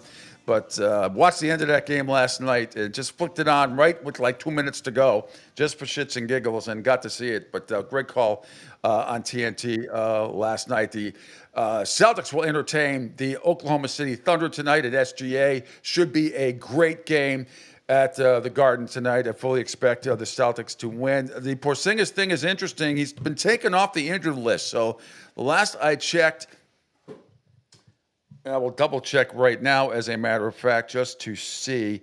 He might be in the lineup tonight. I hope he is, because he put out a post a couple days ago that he's dealing with a viral infection that he didn't know. But he's officially listed as questionable. So Al Horford also removed from the injury list as well. So it looks like there's a possibility that all systems will go tonight for the Celtics for the first time in a while. Like I said, they've been winning with 3 starters out, 2 starters out. And if Porzingis didn't play tonight, it wouldn't be the biggest of deals. They certainly have enough firepower to take on anybody, and OKC is no exception. They did lose to OKC early this year. Game got away from them in the third quarter. That was a while ago, but they really shot terrible. I think like 2 for 19 one time for 3. They had a really crappy game against OKC, but I expect they will redeem themselves tonight when they take on the Thunder at the Garden. What could be an NBA Finals preview. Very well could be. All right. Bill Sparrow's coming up at the bottom of the hour. Let's have a little fun with this cut, Angel, if we may. If we can scroll down. Under Awful announcing, Angel, and this is from yesterday. First Take. Shannon Sharp talking about Mike Tomlin and the Steelers. This is very funny. He has a pretty good analogy in this one towards the end. Good stuff.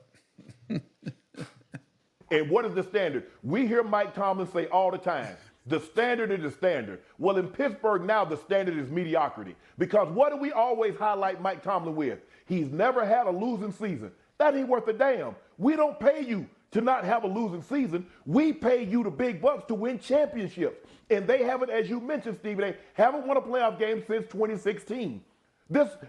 He's never had a losing season. What is 9-8? What good is that doing me?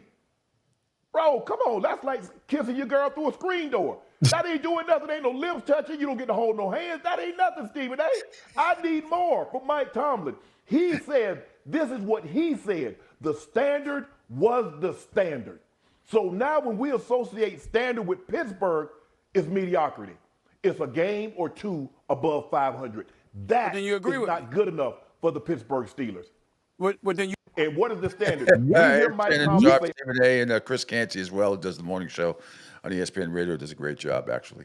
One of the people I really, really love over there. Go ahead, Angel. No, he's right. It's true. I mean, It's been talked about by everybody. Listen, don't get me wrong. It's tough in the NFL to not have a losing season, but he's absolutely right. Since 2016, you haven't made the playoffs. 9-8 means absolutely nothing. No, they haven't won a playoff game since 2016. I mean, that's the problem. I mean, they've been in the playoffs. They just lose, and they're never really, no one ever says, oh, watch out for the Steelers. I mean, they get in, but by the skin of their teeth. And last year they got in because the Bengals just lost to the Patriots on opening day. Otherwise, they would have been in. Anyway, yeah. I mean, it's look. I would have this year. If you're asking my Patriots to go 9-8, I'd be ecstatic with that. I think they'd be in the playoff hunt, going at 9-8. Maybe they can do a little better, but they also might do. It could be just go from 4 wins to 7 would be an accomplishment. But it's about the Steelers and everybody, including myself. You always say Mike Thomas never had a losing record, but it's you're dealing with a lot of mediocre seasons. You're not doing a lot of playoff wins. Haven't done a lot of playoff wins. No, but at the same time, too, what was the whole deal? Like, okay, so you allow Justin Fields to go ahead and move on. He's with the Jets, and then you're still not saying that you're going to make Russell Wilson a starter or whatever they plan to do with that one. Well, it might be Aaron Rodgers. I mean, again, I don't know. Maybe Mike Tomlin, maybe the Rooney family wants nothing to do with Aaron Rodgers. See, here's the thing we're all assuming, myself included, and maybe I'm not going to anymore.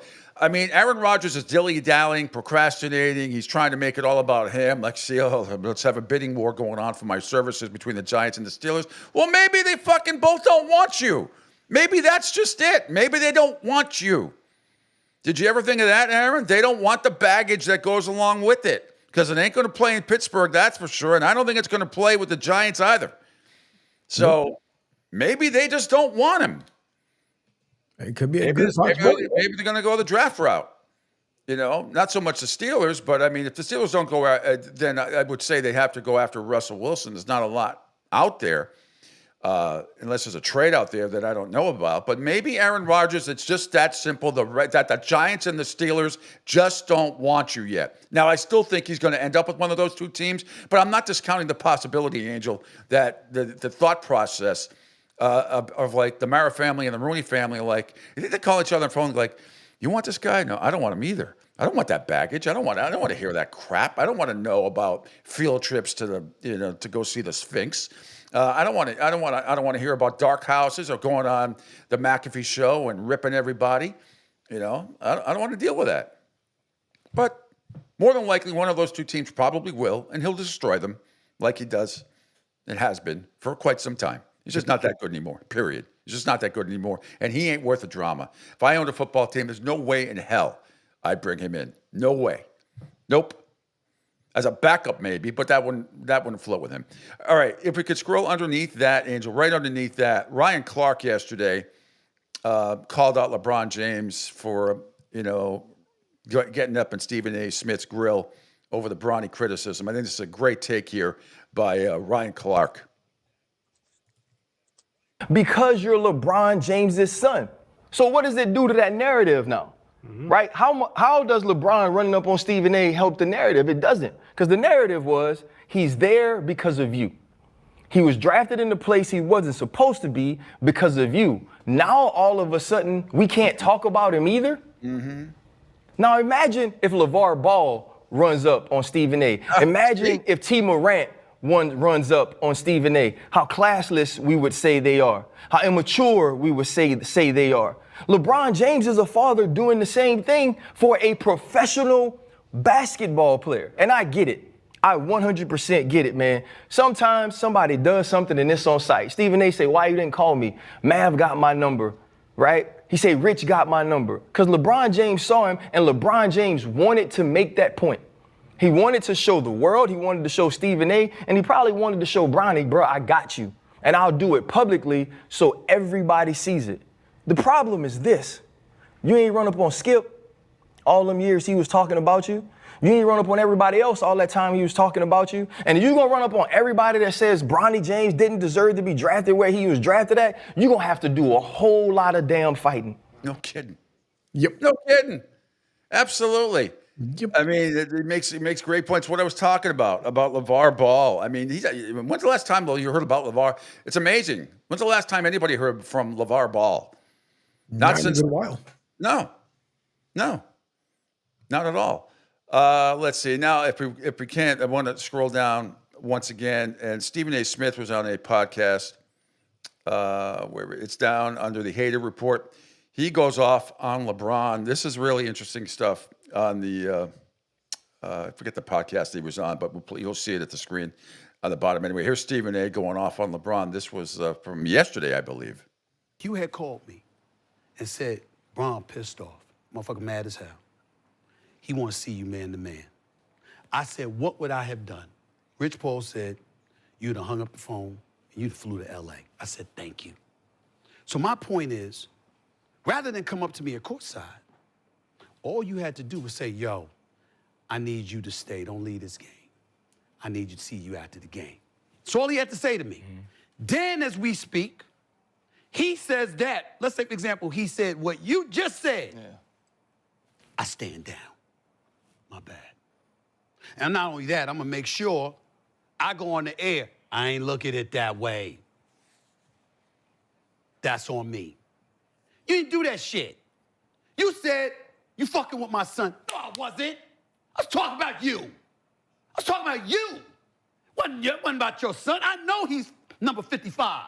I know he got work to do. I believe that he got potential. I believe that he got the potential to go pro. I truly believe that. It's gonna be tough, but I think he could pull it off. And by the way, I'm rooting for him. I ain't rooting against nobody. But I was talking about your ass. You did this. You the one that had us as reporters, as a league, as an NBA franchise. All of us gotta sit back and be quiet and capitulate to your shit. Come on now. You did that. And so when I see people talking, and I'm like, oh my God, can somebody? I mean, I know I got a show, and I know I got my podcast, but I'm like, God damn, y'all, I'm fair. I don't give a fuck who it is. It's you, it's you, it's you. It don't matter who it is. Damn it, I'm just meeting you. If somebody unfair to you, I'm gonna be like, that's not fair. That's not fair. But when it come to me, everybody get crickets. That motherfucker Stephen A. on his own. That, respectfully, excuse my language, that's fucked up. I'm on my own. When number one, we know I'm right. Number two, we know the perspective that I'm coming from is real and it's authentic. Number three, he set this up. Number four, all you had to do was tell me. Listen, Kenya told me, you keep talking about bringing this up for all fun. He talked about how he approached me in Puerto Rico. I swear to God, I don't remember. I swear to God. Probably. But I know this much. But you do. And let me tell you what I did. I was writing for the Philadelphia Inquirer. This is from 1993 to 2010. Shit, I said, when the fuck he talking about? I called Philadelphia Inquirer. I said, I called my research, look up the archives. I want every goddamn article I wrote about Kenya Moore. I don't know what he's talking about, right? Because I'm looking at articles. I said, I knew that brother was a stud. I knew that brother deserved his money. Where the Nets go? Nets ain't going no fucking back-to-back finals without you. I'm like, I know, what is he talking about? You know what I'm saying? So I'm looking for the shit, and I found some shit where you got it was some shit with Byron Scott or whatever. Oh, there it is. Stephen A. respond. I hate to say it. I hate to do that. I mean, I agree with him a lot of what he was saying. And he has become the story with this whole thing with LeBron. But LeBron is just being a freaking baby. And like these guys said, like, LeVar Ball, who you haven't heard from for a couple of years now, and T. Moran, Jay's father. You don't hear from these. LeBron James, get over yourself. Your kid is only in the league because you Jedi mind tricked and the Lakers were stupid to draft him. Not that he can't have the potential to be an excellent player, but right now he's only even remotely close to the NBA because of you. You brought this pressure on him. Nobody else but you. All right. Yep. Will Sparrows from the Boston Herald about ready to join us. Zadorov kept it in on the blue line. Pasternak spins away from Forsland. Centered, fired, they score!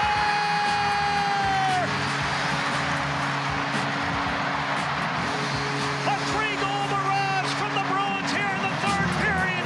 Pavel Saka finds a 5-hole. Bruins 3, Panthers 2. What in the wide world of sports is going on? First, they shut out the freaking Tampa Bay Lightning on the road where they couldn't win at all. And then the Providence/Boston Bruins come out last night and play a good 60 minutes of hockey, down 2-0. They don't quit. They beat Florida 3-2. I still think it's an absolute long shot at best because the teams ahead of them have games in hand. The Bruins are only 2 points out. But nevertheless, keeping me a little bit interested. At least they have not quit. We're finding out Don Sweeney and Brad Marchand cannot come to terms. It seems so petty to me.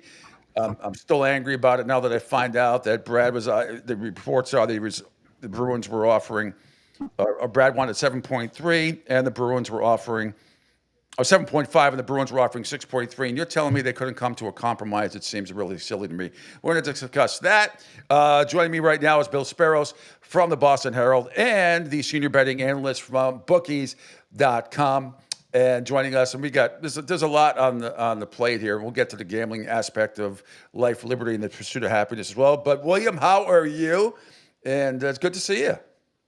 Hey, I'm just celebrating the big Paris Saint-Germain win over the Pizzuti Reds in the European Championship League. It was a big win for my Paris Saint-Germains.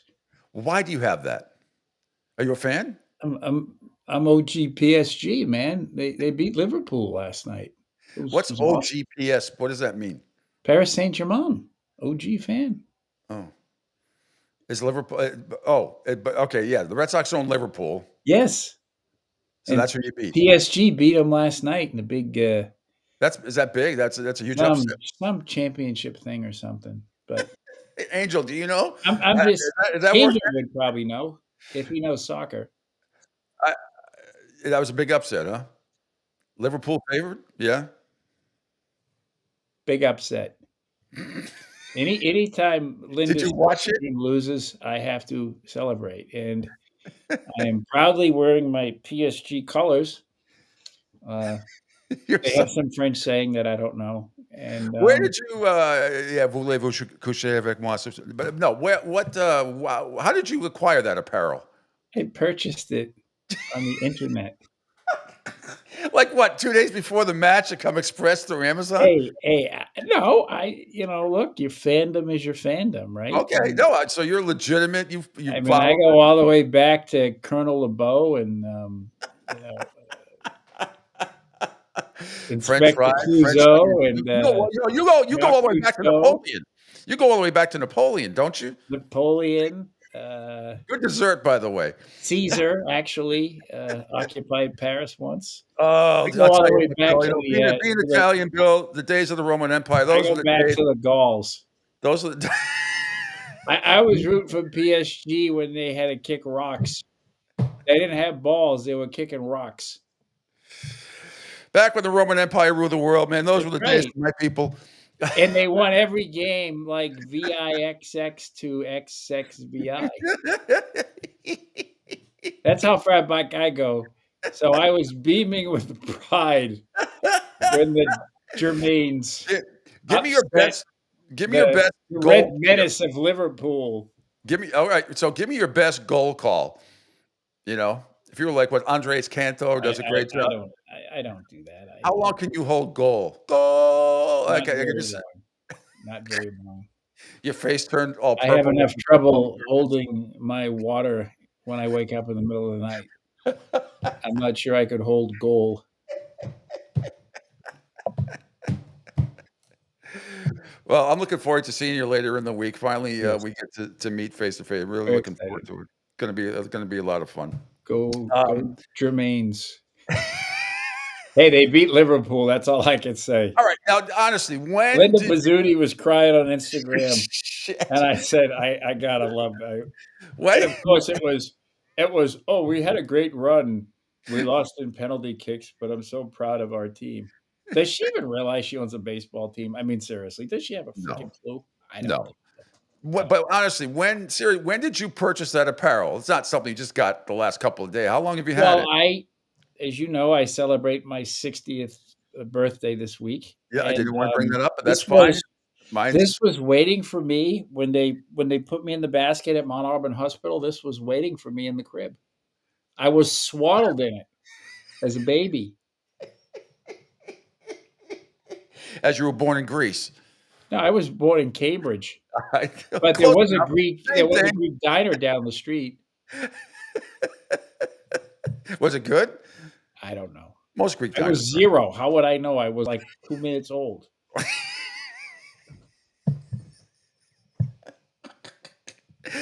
Oh, gotta love him.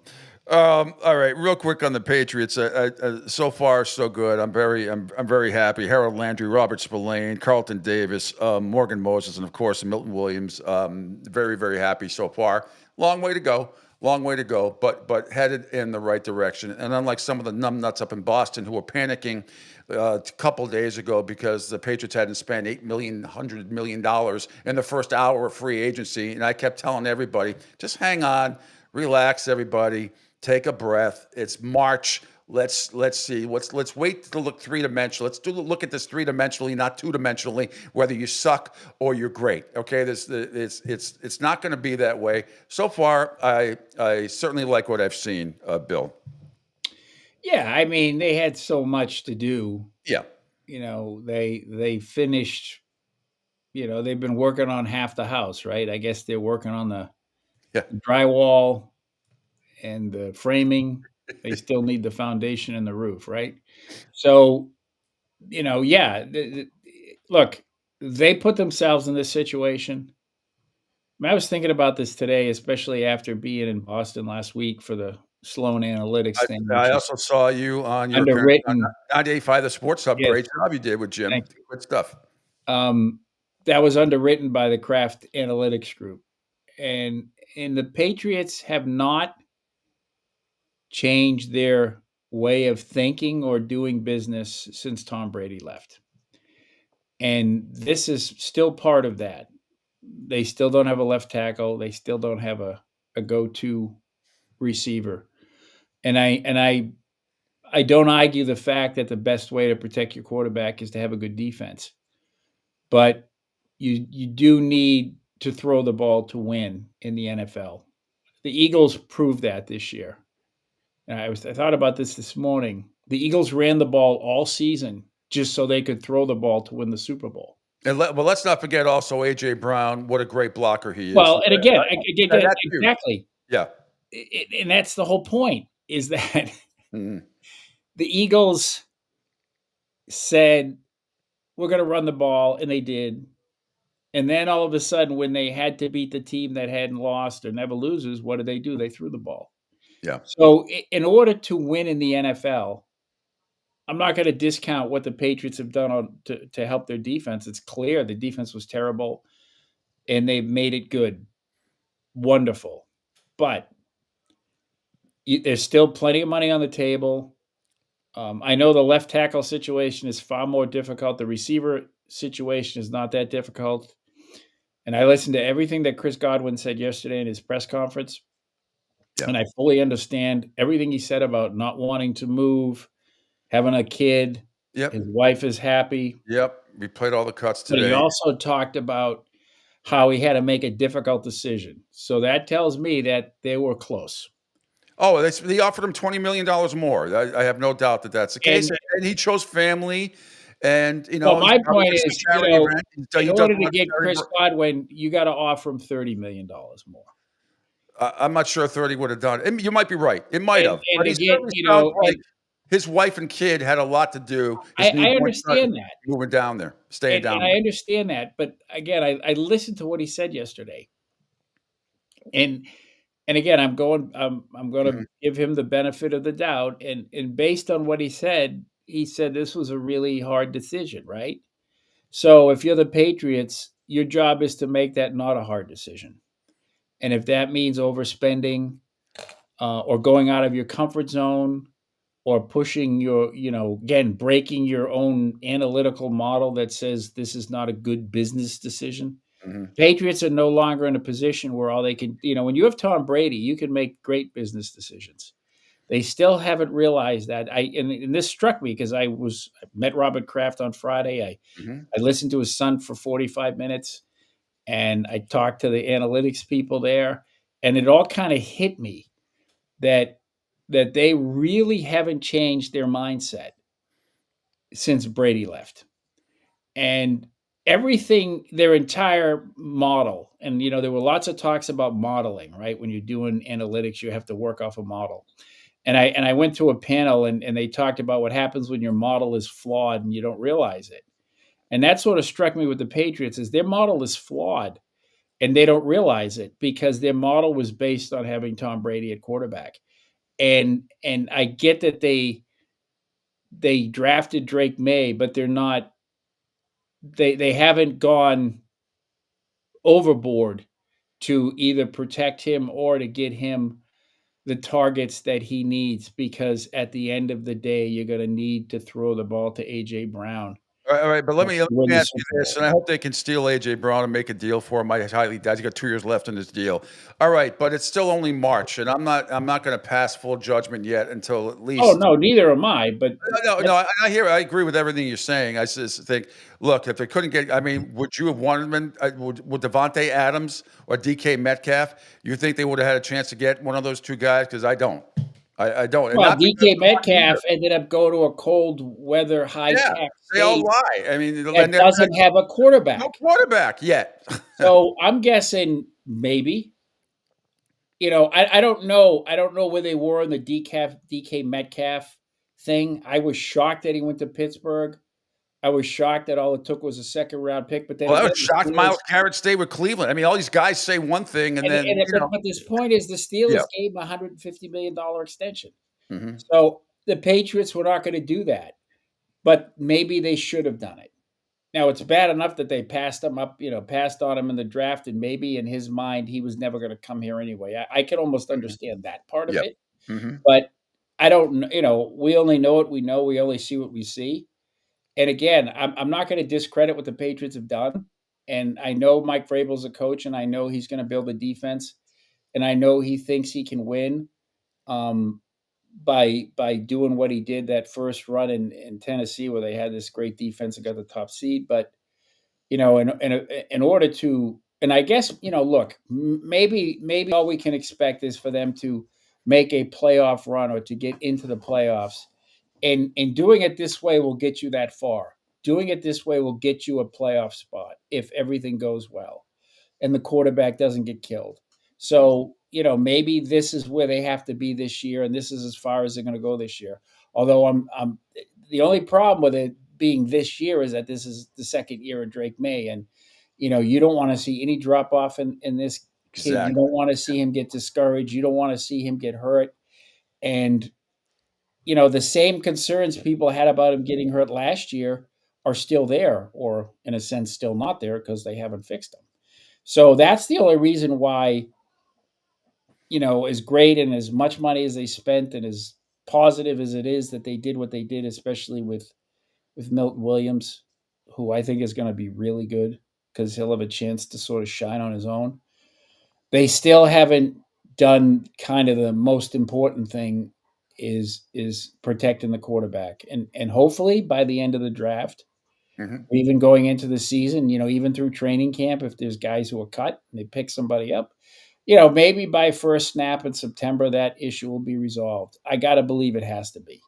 So we'll see. I was talking to Bill Burt yesterday from the Eagle Tribune, and we touched on a whole variety of things from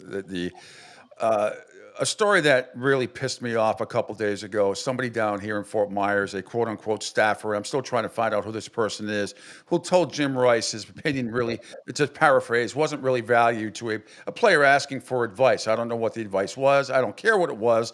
Jim is a Hall of Famer, and you should value his opinion. And for the jackass, whoever it was, reportedly said to Jim, we don't really value your opinion, does not coincide with our philosophies. Now, basically, I'm paraphrasing. Have you heard anything about who this staffer may be? I'm still trying to find out. And if they do, I hate to do cancel culture stuff and just fire people, but he would be cleaning toilets at JetBlue, as far as I'm concerned. I was in management for a long time. Mm-hmm. And this is what we would call a learning opportunity. So for me, when I heard about this and thought about it, the mistake wasn't the Red Sox don't want Jim Rice's advice, because again, as we talked just a minute ago, the Red Sox have a whole phalanx of people and money they're spending on telling guys, certain players, to do certain things. The easiest way in the world to handle that was to say, Jim, it's really great to see you. Thanks a lot. I really appreciate your input. And then after he leaves, you tell the guy, remember what our plan is. The problem there was that he did it to Jim Rice's face, and other people saw it. He publicly tried to embarrass this guy. And that was the mistake. The mistake was someone who has zero interpersonal skills telling Jim Rice, who, 50 years ago this year could have easily been MVP or in Rookie of the But Year. do you know who the staffer is, Bill? Do you know who it was? No, I have no idea who it is. And, Do you think it was again, I don't really is it some lackey intern? I don't care. No, I know that. But I also think the question was asked to Jim Rice, did you even play? I believe that was asked as well. Well, again, the guy's an idiot. Oh, I know that. The point is somebody hired him. Somebody put this guy in a position to where he's in the same space as Jim Rice and a baseball player, a young Red Sox, whoever the Red Sox player is. Somebody put this guy in that position. For me, that's the wrong isn't, look, the guy's an idiot, right? Yeah. But who put him there? No, I agree with you. If I'm an with you. idiot, I'm an with you idiot. I 100%. don't know anything. I'm an idiot. I'm just trying to figure out. If my boss says, okay, Bill, I want you to go, do this, go over to the cage and talk to this guy. And oh, by the way, I know that Jim Rice is going to be around. And we all know what Jim Rice is like. And he speaks his mind. Yep. So you have to, what you need to do is tell idiot, listen, that guy over there, he's in the Hall of Fame. 50 years ago, he was, launching bombs over the monster. MVP. Whatever he says, just be gracious about it. And it doesn't matter what, if you have somebody, if it's a 1 second interaction and you say, thank you very much, then 20 minutes later say, well, Jim Rice is a great ball player, but you're different than him. And this is why you should do it this way. But you don't do that in front of Jim Rice. That's the whole point. The whole point is that whoever this person was did this in front of Jim Rice and didn't know who Jim Rice was. And if you work for the Boston Red Sox, embarrassing. You need to know who Jim Rice is. That should be part of your education. That should be part of orientation. Like if you're going to Fort Myers and you work for the Boston Red Sox, and God rest his soul, Louis Tiant was there every year. Yep. He was always there. Loved talking with him. He was in the studio with us a few years ago, and Dan, his son, I love to death. He's a good friend. So you would have said, hey, look, there's this old guy in Cuba. He's going to be driving around smoking cigars. He's Louis Tiant. This is what he did. You're going to see another guy walking around. We're at number 24. No, it's not Manny Ramirez. It's Dwight Evans. This is what Dwight Evans did. You're going to see a guy at number 14. You've seen him on the telecast. This is Jim Rice. This is what Jim Rice did. This is how you need to educate your employees so that they know who these people are. But when they're hiring these people, Bill, what? Isn't there somewhat of a vetting process? I'm not saying you have to quiz the person and they have to know every little thing, like people who used to have to audition at ESPN. They'd give you like a 50-page questionnaire just to do updates. It was ridiculous. But, I mean, who's interviewing these people?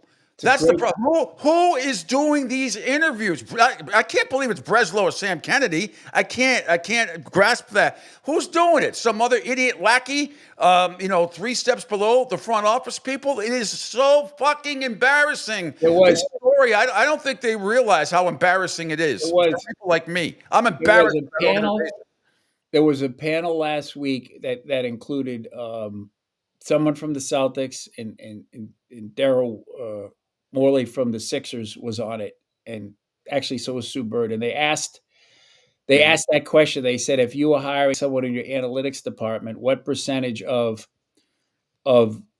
their job knowledge, interpersonal skills, and personality do you weigh? And one of the panelists said, I only care 100% about analytics because if they have to interact with somebody, I'll have somebody else do that.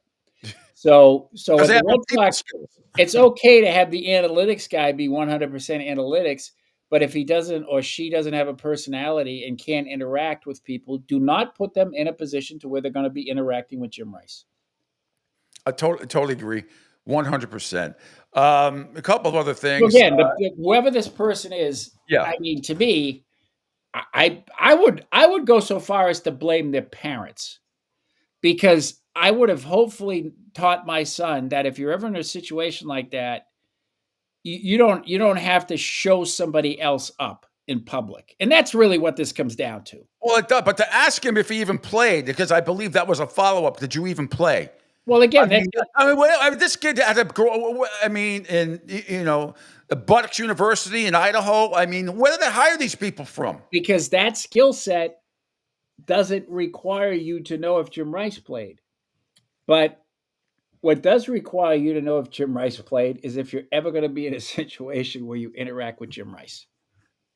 And that's the problem. And again, I look at that not so much as young kid don't know baseball history, because young people only know what they've been taught or are willing to learn. I look at that as Red Sox don't know what they're doing, because they put this kid in a situation to interact with Jim Rice, not knowing who Jim Rice was. Yeah, no, absolutely. I would love to. I can't believe it hasn't come out yet, but somebody will have it. Last couple of minutes here, Bill Sparrows, a senior betting analyst from bookies.com and also great columnist for the Boston Herald. The Porzingis thing, when he put out that tweet the other night before the game, it scared me a little bit about this viral illness that he has, blah, blah, blah. But then this morning when I woke up and he's gone from not playing to he's I think basically off the injury report, so questionable. I hope he goes tonight. I hope he's able to go tonight against Oklahoma City. Not that they can't win without 2 or 3 starters in, as we've seen, but this is a different type of team. I hope basically all systems would go, but I was a little worried. I was actually scared when I see a player put that out, because he's not that type of guy to me, it seems. So I got a little worried. But today it seems like things were a little bit better anyway. Have you heard anything? Unfortunately, with him, that's always going to be a concern. Right, it's always going to be something, and the Celtics knew that when they got him. You know, for me, when it comes to Porzingis, I'm just like, I just want all the planets to line up for the postseason. Yeah, I know they didn't have him for a lot of the postseason last year. This year is going to be a little bit more of a challenge, because they're going to have to get past a big physical team like Cleveland, and they're going to need his help inside, at least when it comes to rebounding. So I'm much more concerned, or I would be more concerned about his situation come playoff time. But if it's a virus or an illness, those come and go. Yeah, I'm we all hoping deal with them, and usually serious. You know what I'm saying? Unless the illness is the one that actually kills you, you usually feel better after a point. Like when you're sick, you feel terrible, but then you start to feel better. I'm with you, so but maybe he's at the I'm feeling better stage. About tonight. That's going to be a really good game for them tonight. It's really their last real game of the season, actually, if you look ahead at their schedule, which is kind of like, wow. So this is kind of the last test. They've had they had that run with Cleveland and LA, and now they have this game, and Denver too. So, this is kind of their last real test before the playoffs in terms of, okay, where do we stack up? What can we look at? So I'm really kind of eager looking ahead to this game tonight, because I can't wait. You only see the Thunder once or twice a year. That's it. And then the first and so you don't know. You don't know what what game of the year earlier this year against. Yeah, them. Exactly. Game of the year. They could away from it won't be that way tonight. No. You saw when they're reasonably healthy, and even when they're not reasonably healthy, they are kicking the crap out of everybody. Well, they are so deep. They are so deep. That's why they're going to be very, very difficult to beat. And I don't care who the competition is. There isn't any team out there that could not have 3 starters in the game, plus Al Horford and Sam Hauser, and still go out and win by double digits. Doesn't happen. They're the only team that can do it, because they're well coached and they're that deep. Now, you can't do that against Cleveland. Obviously, that can't be the case. But certainly, there's a lot of character. There's a lot of heart and soul in this team, and I fully expect them to win this game. Somewhere between 5 and 10 points tonight. I think they'll get it done. Porzingis or no Porzingis, they're just deeper and better. They're the only team in the league with top 5 efficiency and offense and defense. OKC is not bad either in those categories, but It's the depth of the Celtics that it continues to impress me. It is unbelievable. Even guys like, what Kate is doing. Luke Cornett is becoming my new favorite player. I just love what he brings to the table. Nice guy. Everybody seems to love him. I'm just impressed, and I expect another Celtic 5 to 10 point win tonight. Yeah, I mean, I would think so, especially at home. And you got this OKC's, kind of on a road trip. So Celtics had last night off, which obviously helps. Tatum didn't play Monday, so yeah, they're going to be as close to 100% as they've been all season, assuming Porzingis plays. Yeah. So this is another good test for them, and the big, like I said, this is the last real test of the season. So it'll be really interesting to see how this goes, and except for that second half against Cleveland, they've really done well of late. Yeah. They really flexed against, that LA game felt like a playoff game. I loved it. Saturday. Yeah. That was fantastic. And it's funny because, LeBron, it was like, yeah, we ain't going to win. Ouch. I got an injury. Oh, I got an injury. I know. So, I mean, then they go and lose at Brooklyn. Yeah. One last thing, Bill, as far as on the gambling for any new legislation, any new stories out there that. Well, they introduced again yesterday. Yeah, go ahead. A couple of things. In the state of Florida, there's a bill up for consideration in Tallahassee. It kind of reinforces the law that's already on the books about expansion of gambling. But what this bill would do is make it explicitly illegal for any gambling to occur in the state that isn't already allowed, either via compact or the lottery. And what this bill would do would basically make these so-called sweepstakes sports books, like Novig and others, illegal in the state. These books where you buy tokens, and then those tokens are converted to money, and then you bet the money, and then you cash out the tokens, and then you take the money out. It's like going to Dave and Buster's. Yeah, and right now there's a lot of these so-called sweepstakes books. They were created as a workaround, right? They were created as a workaround because there was nothing to say that they're illegal. So what this bill would do is say that this sort of thing is illegal. And it would do the same thing with these single player prop things like Prize Picks. Not the fantasy part of Prize Picks. That's fine. That's fully legal. But the part of Prize Picks where you can say you're picking 2 guys and then you win 3x, you pick 4 guys, you win 10x. Those are single player prop bets. Those are, in my opinion only, this is only my opinion, I believe this sports betting. A lot of other people do.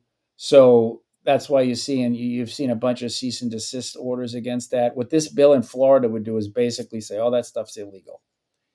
And save for the compact that exists, that's always an exception because it's a gaming compact. But what it would basically do would sort of further solidify the tribe's monopoly, which is why the tribe is for it. But it would also give clarity to even the Attorney General as to what to do about, and the Gaming Commission as to what to do about these so-called sweepstakes sites that really don't have anything that says they're illegal. And you're also starting to see that with the trading markets. Kalshi, which is a legal trading market in the U.S., Nevada, the state of Nevada, just issued a cease and desist order against Kalshi. It's a federally regulated trading market, but the state of Nevada says you're violating our gaming laws. So these trading markets and these sweepstakes sites come on board, there's nothing that specifically prohibits them. Mm-hmm.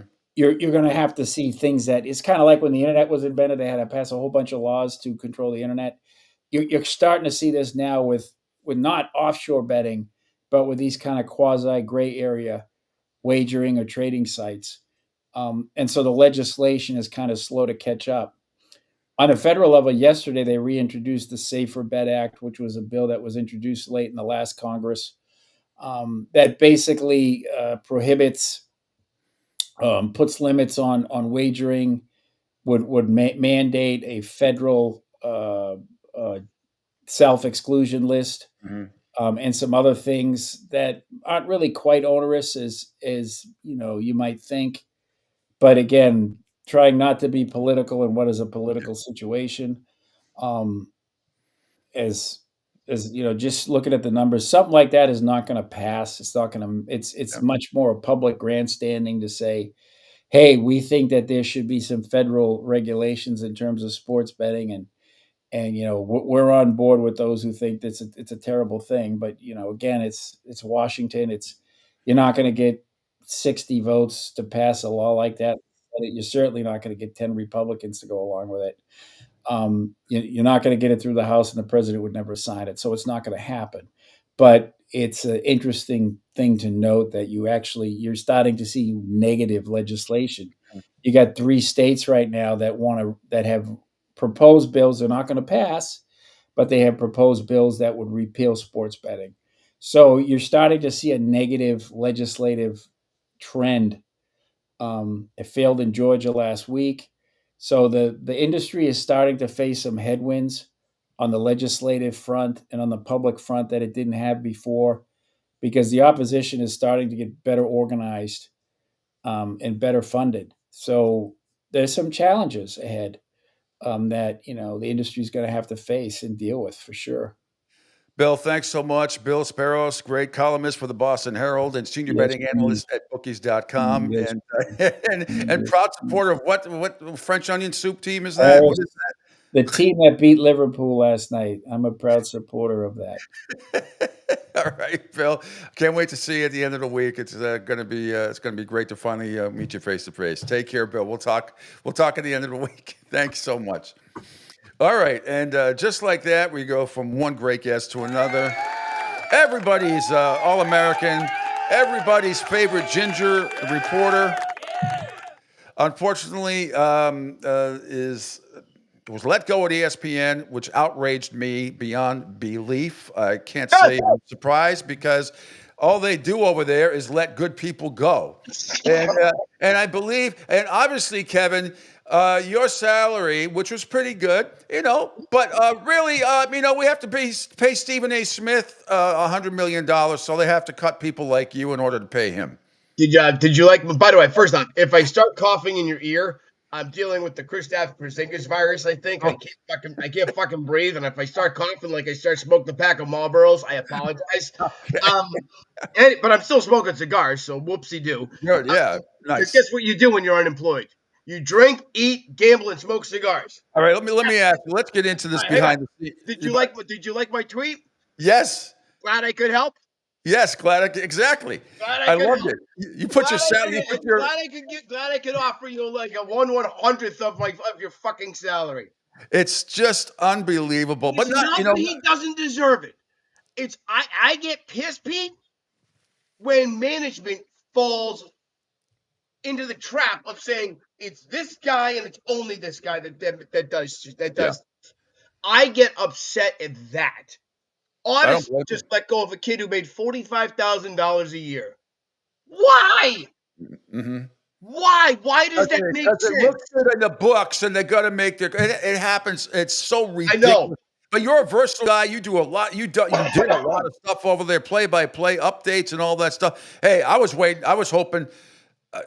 Our buddy Doug Brown has been still there forever. He's survived all of this. And he's another good guy like yourself. And they continually piss me off with the people they let go, and then they let fucking idiots like L. Duncan go on the air and say shit and spew that nonsense. And if anybody should be fired, it's people like her. And God only knows what she's making, who doesn't deserve it. I don't know what the fuck goes on in Bristol. I swear to God, I'm so glad I never went there to work. There's a lot of good people that I love and respect. I can say that honestly, that are there. And there are a lot of other people there, particularly management, who are a bunch of jackasses.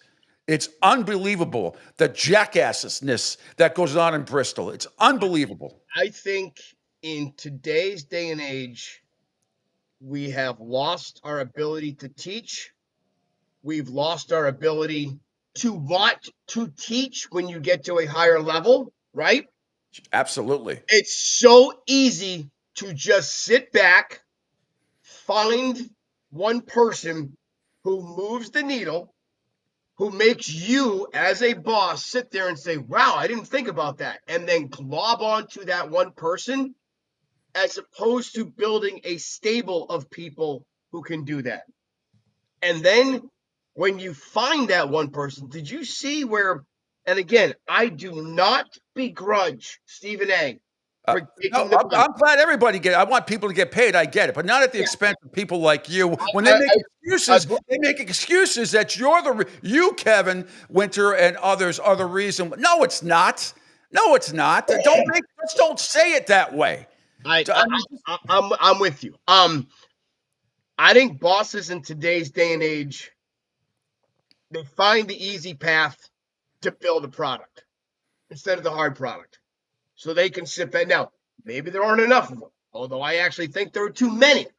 I think there are places like ESPN where you have too many cooks in the kitchen. Oh, well, a great example of that. It starts in the morning, and I watch a little bit of the morning show before I get on here, the radio stuff. Sure. And I think it's the best radio show they've had since Mike and Mike. I would admit to that. But nevertheless, whatever producers are putting all the Laker, not lately because of the NFL and the free agency stuff, but the fact that they are being told to talk about the Lakers, and they leave so much other stuff out that's happening out there is one thing. But you go from the morning show, then you go to get up to First Take. It's the same people on all the shows talking about the same thing and the same topics. There is nothing there that is different. And sometimes even the same guests. I don't get it. And that's why, I watch a couple of minutes here and a couple of minutes there, but why am I watching ESPN in the morning from 6 o'clock in the morning until I would just wait till McAfee comes on. He's the most entertaining guy on the network by far. Let me help you out with one of the things that they do. Like, by the way, weird saying they and not we anymore. Yeah, I know. It sucks. You're better. Let me tell you, you're better than they, okay? Thank you. I appreciate that. One thing that they do, let's say they're going to bring you, Pete, as a we're going to bring Pete Sheppard in. We're going to bring him in. He's going to be our guest. We're going to send him what we call the car wash. They wouldn't let me through security. I can tell you that. No, they would not. They look at you at the gate. The gates they put up I never knew the gates actually I always thought the gates existed. Gates only went up after 9/11. I never knew that. You could actually walk onto that campus back in the day. I know. I never knew that. Let's say they're going to bring you down. You're going to go through the car wash. You're going to go on Get Up. You're going to go on Unsportsmanlike. Get Up, First Take. You're going to hit probably 20 different outlets in one day at ESPN. But the person who watches ESPN all day sometimes, in today's day and age, it happens all the time, a lot more frequently than we were growing up. I see you all day. I'm now tired of you. Yeah, exactly.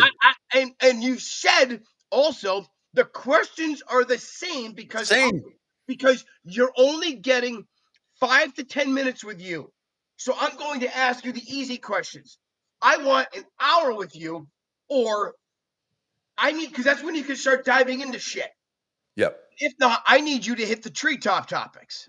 And that's the most important stuff. And you bring an NBA guest in, it's always about, what about LeBron, the Lakers, and Curry? You want to know why? Because that's all they fucking talk about. Yeah. They don't sit there. They don't sit there. It never came up after the Laker after we kicked their ass the other night. I know that was the 20-point lead, and they willed it down to 4, but we kicked their ass even before LeBron went out. And the problem, and what they don't ever talk about, and it would have been the lead story last week when the Celtics 2 nights in a row on back-to-back nights. I know it wasn't against great competition. I don't care. If the Lakers were missing 3 starters plus basically their 7th and 8th guy, like the Celtics were last week with 3 starters, no Horford and no Hauser, and they still won by double digits.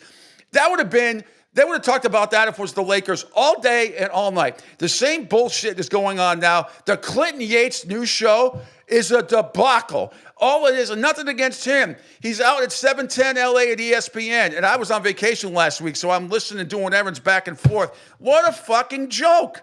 to sit there and be allowed on a national show, Laker this, Lakers that, let me get you a big smooch on your tuchus and the Lakers, blah, blah, blah, blah, blah. And then he didn't say jack shit on Monday about the Celtics beating them. They just moved right along. Thought nothing, and then they go lose to that shitty Brooklyn team the other night. Well, it's unbelievable, and I know. And tell me I'm wrong. The producers, sometimes Steve, and even others, the hosts say stuff, and I'm like, this is 2 days old, or this is a day old, or you didn't even read your own person's article. There was I forget what Stephen A. brought up a couple of weeks ago, and I called him on it immediately. I'm like, this is your own guy writing on your webpage. It's the lead story, and I forget what it was, but it was something that he should have known about this person being here. I forget what, and I'm like, how do you not know that? Do you really need all these jackass producers to hand you 100 pieces of paper and have to highlight everything? You can't think on your own? God, does that bother me? I can tell. I can tell, but one of the things that happens is they wound up spreading people so thin that I don't blame Stephen A. for not having time to read. Because, I mean, think about it. Did you see the article? I think Awful Announcing had it. In his new contract, they're going to put him on Monday Night Countdown now. Who's this now, you said? Stephen A. Oh, Stephen. Oh, yeah. Right. So hang on. But Pete. It's too much. Another avenue. Too much. Where you're spreading him out. And remember, Monday Night Countdown is on the road. So, look. But Kevin, I'll let you finish. But Kevin, that Stephen A. Smith talking about the NFL is a fucking joke. We all know it. Nobody says it enough, but it's a joke.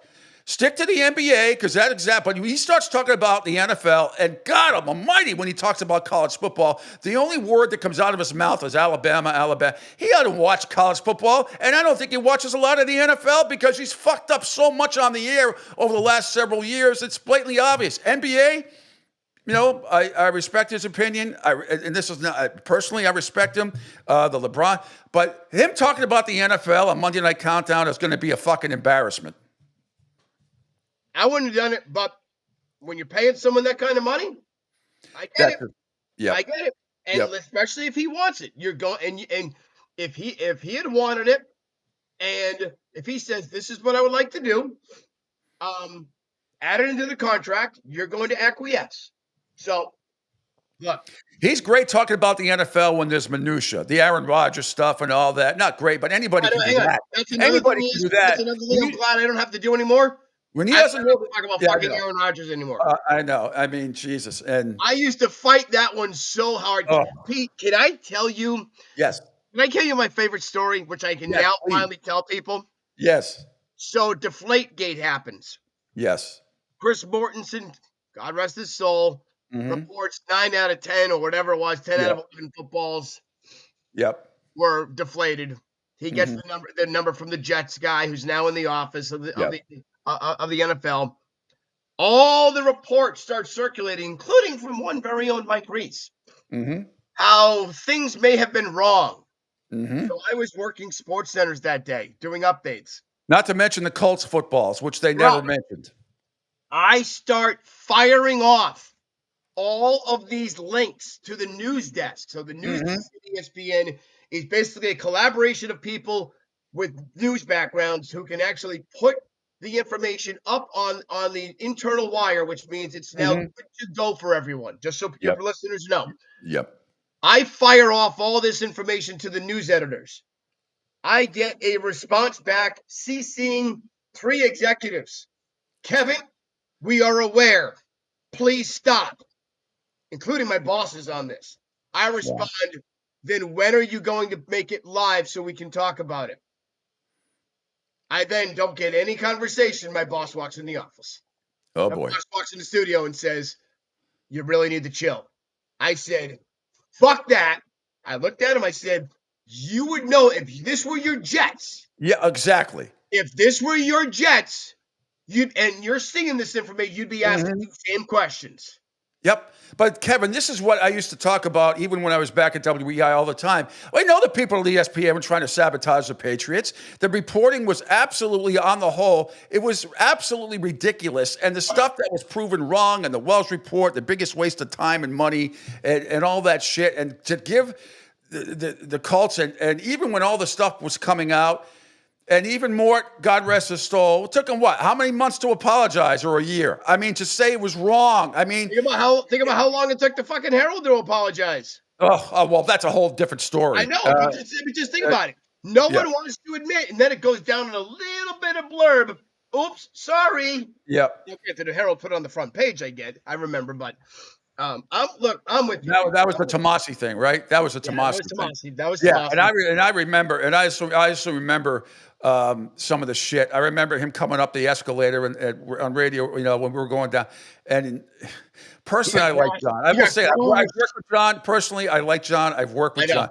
But he had this smirk coming up the elevator, and you can ask our ex-producer, Andy Massu, about this as well. We're both coming down. He's coming up the day that story came out, and I went, John, I said, you better be fucking you better be 100%. I said, the shit's going to hit the fan. Yep. He just had that little smirk that he has on his face, and I knew it was bullshit. So I remember, but I remember because he would go to Felger, and I'm working with Felger at the time. Who got kicked off the beat, by the way. Kicked off 2 beats. He's been kicked off the Bruins beat and the Patriots beat. He would check in with Felger and come up to Felger Radio Row because we're in Arizona, I think. Yeah. He comes up to Felger and he's like, hey, I got this. So I'm listening to this and I'm looking at John going, you're about to do what? I'm like, you're potentially ruining your career here, buddy. Yeah, no. Let me get back to what you said. That's a great point, and it's worthy of more discussion. And it's something I think most fans get it, especially at least in the Northeast, understand. But the I don't want to say sabotaging, but it certainly sounds like that way because you got so many Jet people, Syracuse people in Bristol and everything else, and there is definitely a bias in a lot of ways. The people in control are New York sports fans, and they absolutely have a bias against the New England sports fans, or the New England teams in many, many ways, whether it's jealousy or out to get Belichick because he doesn't give you a good enough sound quote, whatever it is. Everybody knows for years that it's existed in that fucking building. You're kind of right. I agree with you. I don't know, Pete, if it's more of if it's a bias against New England or just I need to see my team, which is played little sister of the poor to the Patriots, like little brother.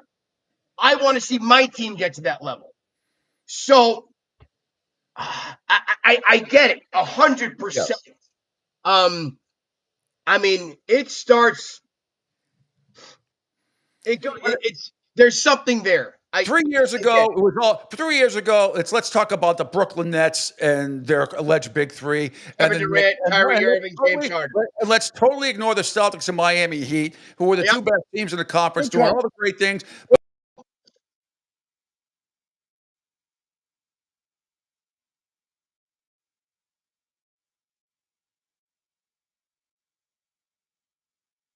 And they used to be the lead into my show with Craig Sheeman on ESPN Southwest Florida to listen to Bart and Hahn talk about the Knicks and the Brooklyn Nets on a national show for 2 hours. And they think that moved the needle and just ignore everybody else because they're too lazy to even watch these other games. Now it's just as bad with the Lakers shit on their national radio. It's awful.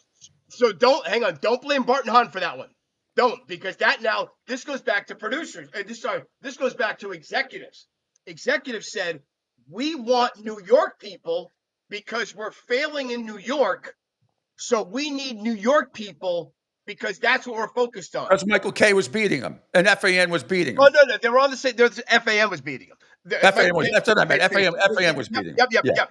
But we want New York people because we want to talk about New York. That last hour of that show every year, every day, which is the one you got, is designed to be New York centric. It drove me nuts. Yep. And I'm sure Clinton's show, by the way, I have listened. I can tell you the half hour I listened to ESPN radio. I listened to Christine Lacey because I love her to death. She's now doing some college basketball studio.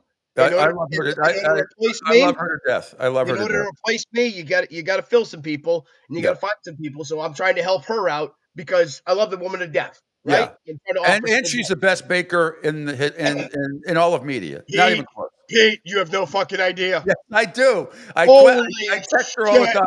I text her and say, send stuff to Fort Myers, will you? Oh my God, Pete. Every day. Every day. And for those of you who don't know who Christine Lisi is, she's full-time update. Go ahead, explain exactly what she does.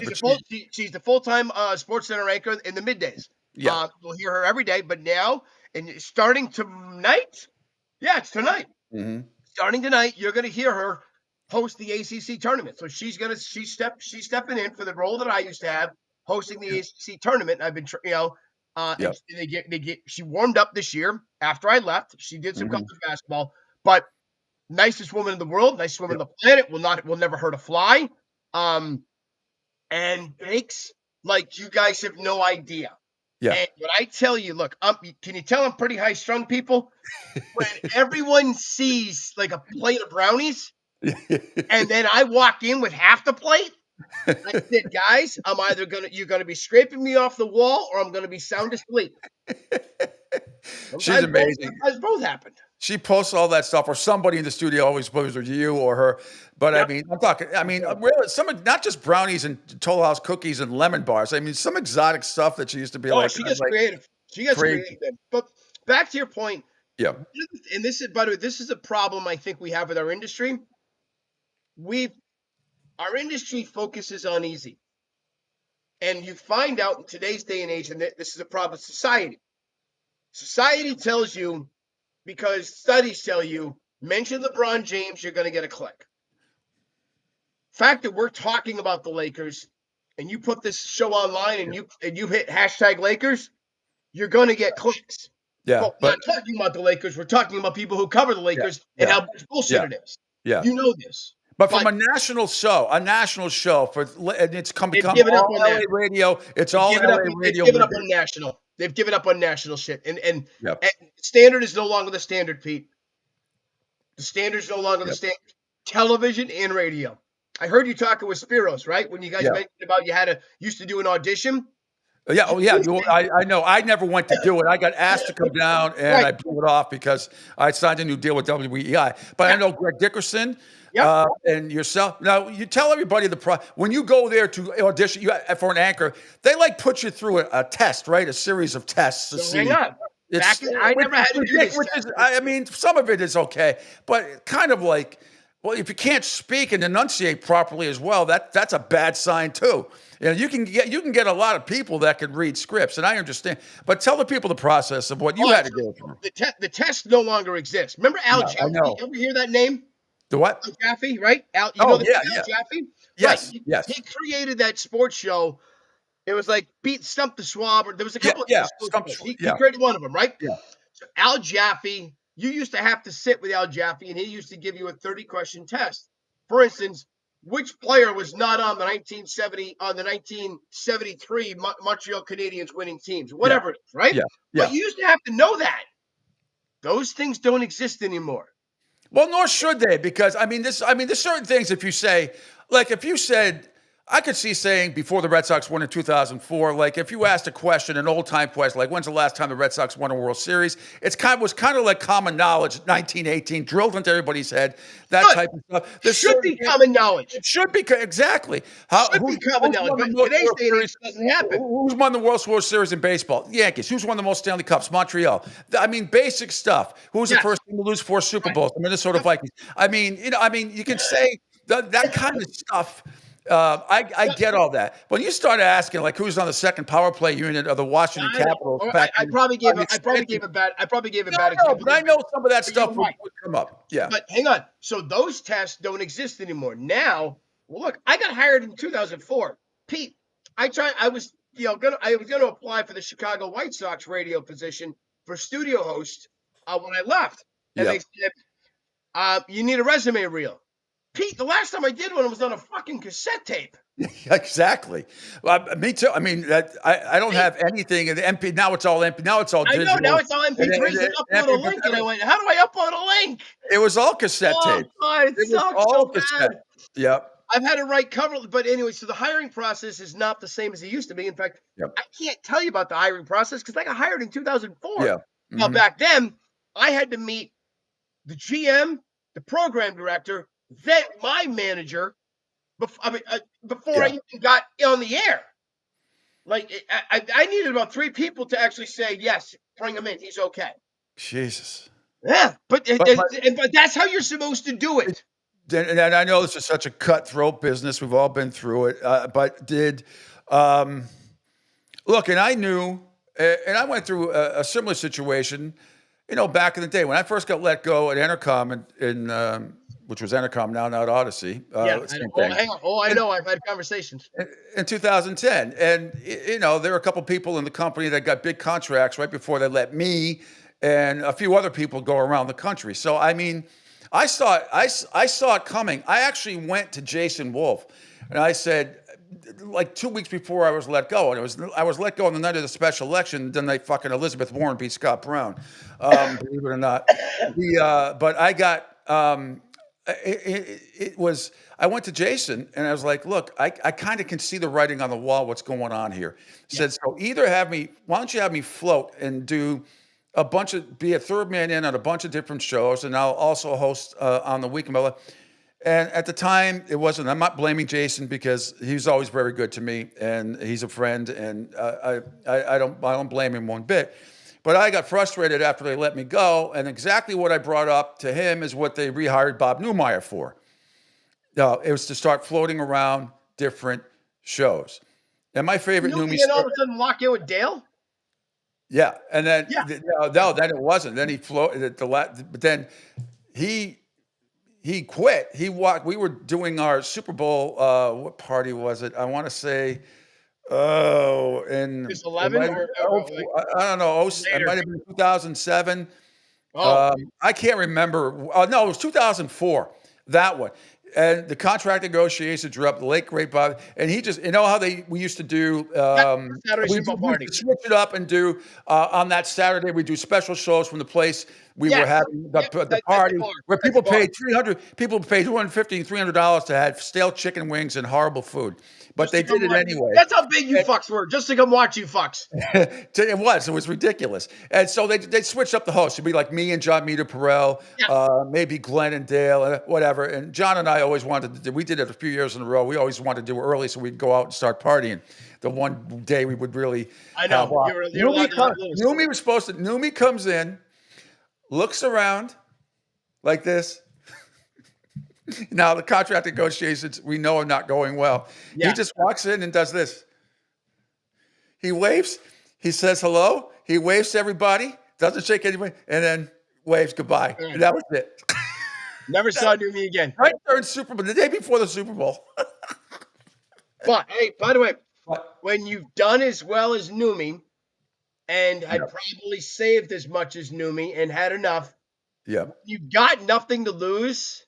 Yep. You can bullshit like that. Plus, he was a bachelor. It's right. So when you've done shit like when you've done well for yourself and you've behaved and you haven't spent like you're dying the next day, like this guy over here. Yeah. I like to have a good time. Yep. When you've done well, you can post stunts like that. Here's what I didn't understand. And the other thing, too, which at the time, and I was going through divorce back then in 2010 and all that stuff. But when they fired me, they paid my whole salary for the whole year, for the next year. I got my check, the full pay. So that's another thing. And I was not in their insurance thing. It never was. Ever. So I thought that was like, okay, you don't want me around, but you're going to pay me my full salary for a year, and I'm not on your insurance plan or anything else. I'm like, okay, fine with me. Sure. And I got to collect unemployment. Well, hang on. So, first off, that's where, how people at ESPN they've been let go in the middle of contracts? Yes. It sucks. But you want to know what? I'd rather be let go in the middle of a contract than let go at the end of it when your contract expires. What was your situation like? Is that what happened to you? Is that what happened to you? And guess what I got? Yeah, I know. Fuck. I got fucked. I got bent over, no lube. Here's what you got. It's all there, black and white, clear as crystal. You get nothing. You lose. Good day, sir. So Yeah. did you have any idea that, well, I mean, it's such a cutthroat business. I tell everybody all the time. Some people still don't believe me. But it's like, so that you get done with your shift or before your shift? No, Hope they hang make on. you drive all the way Hold on, down hold there. on. So January 20th is the national championship game. Back up Wednesday, I go into my boss. I said, hey, am I coming back? And he kind of looks at me like, he says, I know you're up soon, but when? I said, January 31st. He says, oh shit.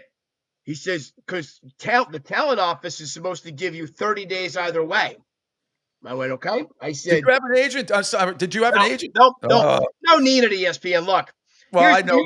Here's how ESPN works, unless you're Stephen A. We're offering you money, a little more than you made last year. You good? Yep. I did. I made two true negotiation tactics. I said, I would like to get play-by-play as an extra bonus in my contract. And they gave me the number, and I already knew the number. It's a good number. Yep. And then I said they were offering 2-year deals under a manager, a guy by the name of Dave Roberts. And I wouldn't trust that motherfucker as far as you could throw him, and he's a round tub of shit. Yeah. So I said, I would like a 3rd year, but let's do the 3rd year at the same price as the 2nd year, because right now years are more important to me. Yeah. And so those are my negotiations. I walked into my boss and said, am I coming back? Don't know. National championship game. He said, I got to talk to our next boss. National championship game is Monday, January 20th. I get a phone call at home on Monday, January 22nd. I didn't mind the phone call. I live an hour and 40 minutes away from work. Yes. Bring me in. And by the way, I did not work. My last day on the air was the national championship game. Jeez. January But 20th. did you think about maybe starting to negotiate you on your own, like around Halloween, a couple of months before? No, even if I brought it up, they would they would say we are way too far out. That's ridiculous. Yeah, they'd say we're way too far out. Now, what I didn't realize, and you brought up Clinton earlier, they had to move. They had to replace Chris Carlin, who I love. Yeah, I love Chris. I like Chris. I like Carlin and Fortenbaugh. Carlin versus Joe, they were good together. They are. They had to replace Chris, and they had to replace Greeny. And then you get to, now we got to bring back Kevin. And I think, look, I'm going to toot my own horn here for a second. Yep. I made studio sound so easy. You did. It wasn't. Oh, I know. I know it's not. I know, but I made it sound so easy because I was good at it. And it took me 15 years to get to that level. So I make it sound easy. Oh, anyone can do it. Yeah. About that? Yeah. I know. And it's not that easy. And I remember doing post-game stuff a couple of times for the Red Sox, and I fucking hated it. I hated it way back in the day. There's just a lot of shit you got to do, and you got to get together 2 other producers cutting up sound, and it's a lot more difficult than you do. The Celtics was a little bit easier. I did that a couple of times after the game, but that's not. I didn't do like what you do when you're like in a World Series up and around where you're doing a studio show for the ACC tournament. You got a million things going on and a million teams going on. It's not just one particular team.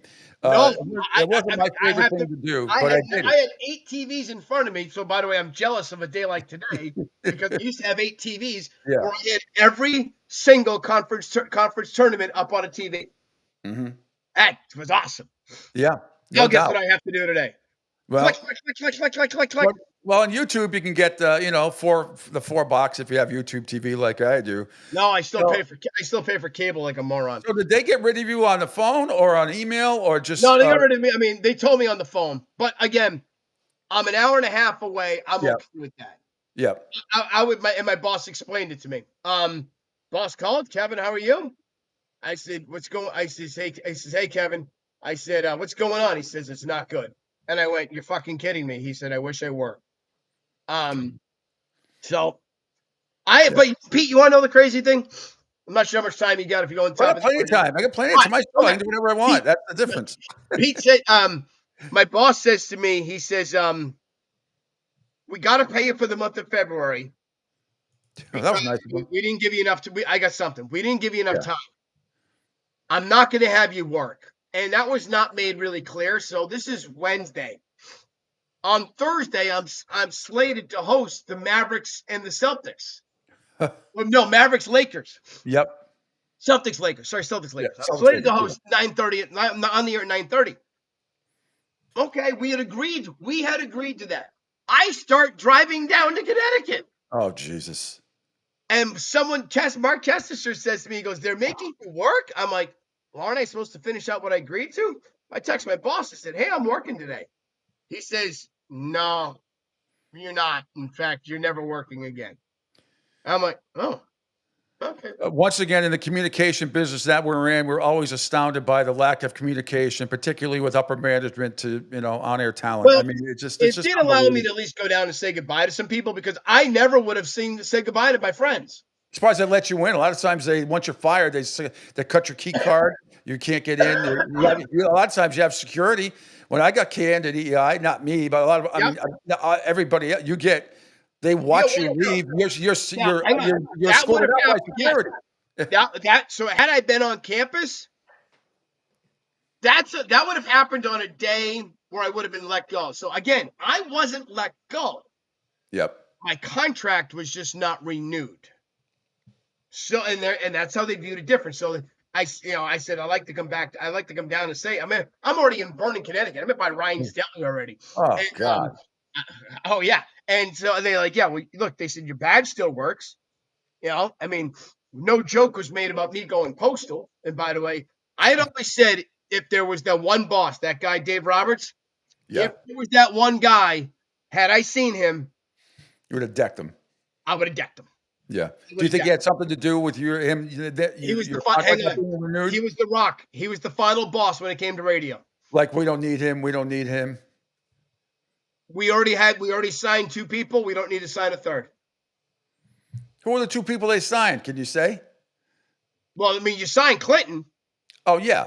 And you had already adjusted someone else's contract to move because you needed to fill out your talk lineup. But Clinton's out in LA with his studio out there. He's not interested. But he's still under the ESPN umbrella. Yeah. And he was already an ESPN employee. Mm-hmm. But if you're going to give Clinton a 10 to noon show, by the way, good for him. He's going to want more money. And you're going to give him money. Money you weren't spending before. Yeah. But maybe it was a 6-figure, I'll use my terms, small 6-figure sum, right? Maybe it was a small 6-figure sum, and you said, nope, we're giving Kevin's money to Clinton. And Kevin's out. Yeah, it's a shitty business. It really Unreal, is. Isn't it? All right, hey, what do you want to do? You want Celts or do you want by the way, hang on. To the point, can I hear? I jumped in. I never heard the Jim Rice story, so I'm listening to you and Spiro's talk. Yep. Excuse me. I probably shouldn't really say this because I am talking with EEI about. I've met with EEI. I would like to do the Red Sox. I mean, they're probably. I don't think they have weeknights. So I'd like to do weekends. No, I know, and Ken and I have had some conversations too. Not about me doing that, but Okay.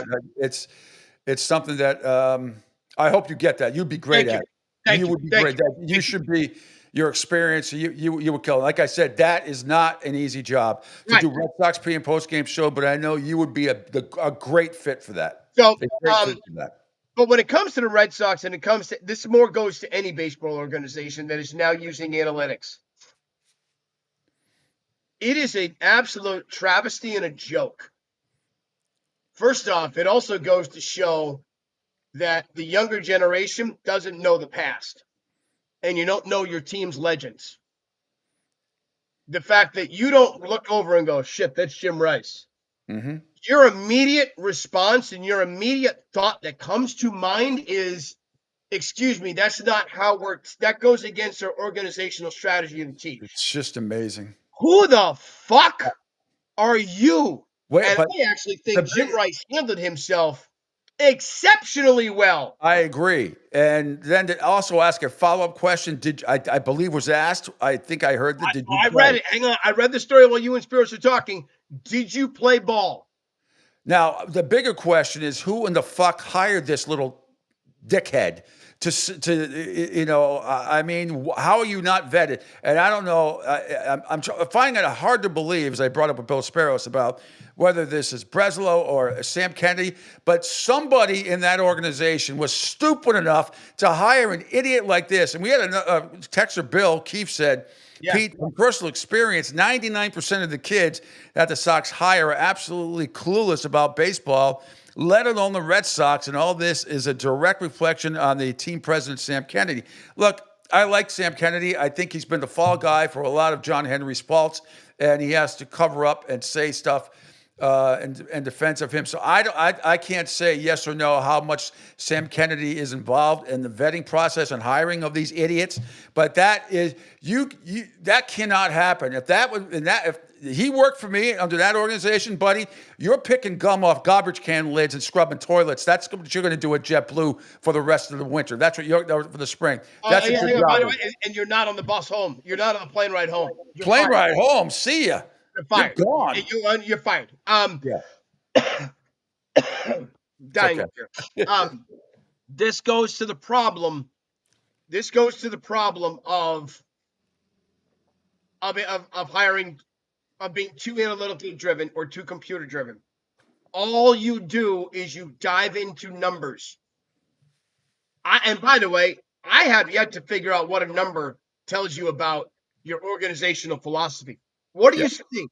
What was he trying to teach the guy? How to hit an outside fastball? Only that. What if he said, "Hey, Jim, I'm just picking a person. I don't know if he was Christian Campbell. You know, big prospect, could be the starting second baseman. What if he said, "Hey, Jim, you know." And I'm just throwing out Garrett Cole's name, even though he's out for the year, and I feel badly about that. Actually, but he's talking about widget pitcher number one. Hey, what do you think if he's throwing a slider? Do I have a better chance of hitting behind him? You know, if there's a shift here, a little shift. You know, I mean, some technical stuff. Or you know, let me give you an example. Let me give you an example. Why are you trying, Jim Rice? Hey, Christian. Why are you trying to pull an outside curve, an outside slider? Great. Pull the other way with it. Yep. Even if you're hitting in front of the runner, take that pitch. What's Campbell, righty? Take that pitch to right field. Now you're hitting behind the runner. No, excuse me. That goes against our organizational philosophy. Hang on. What's your organizational philosophy? Not to get hits? Part of it is, no, we want to swing for the fences, so we don't want him swinging at that pitch. Bullshit. Now we got runners at first and third because my righty just took an outside curveball and went to right field with it. And then we have first and third, nobody out. Shut the fuck up. Yeah. Seriously, I agree. shut up. I agree. So anyway, any other project? I'm sure. I mean, you're a talented guy. You're gonna get work, and you know. I got something that's I got to keep it hush hush right now. Okay. All right. I can text you, but yeah. I'll text you. I mean, I won't. Just whatever. I wish you all the best of luck because you fucking deserve it. We're and by the way, by the way, I have explored teaching. I'm trying to talk to URI. I'm trying to talk to CCRI. You know those schools up here. Well, if Meter can do it at BC, you can do it. Well, yeah, no kidding, right? Professor. Yeah. But there's another thing that's kind of in the works here that this one I'm hanging on to quietly. Okay. I appreciate you open and honesty about what's going on. Again, hell yeah, man. We're not saying that everybody in Bristol is like this. I've been talking about this for years and years and years. This is nothing new. And I don't give a flying fuck what they think of me in Bristol. I have enough people that I know there that respect and they know what I am all about. And it's only really been lately, the last couple of years, Kevin, where people are actually hosts are challenging other hosts for some of the ridiculous, stupid, idiotic comments that come out of people's mouths. I still don't think it happens enough. I still think they believe that people are going to turn into droves to watch the WNBA when Reese and Caitlin Clark are not playing. This little 3-on-3, whatever league that is, the ridiculousness that is coming on, it's not going to generate any money. It certainly is not.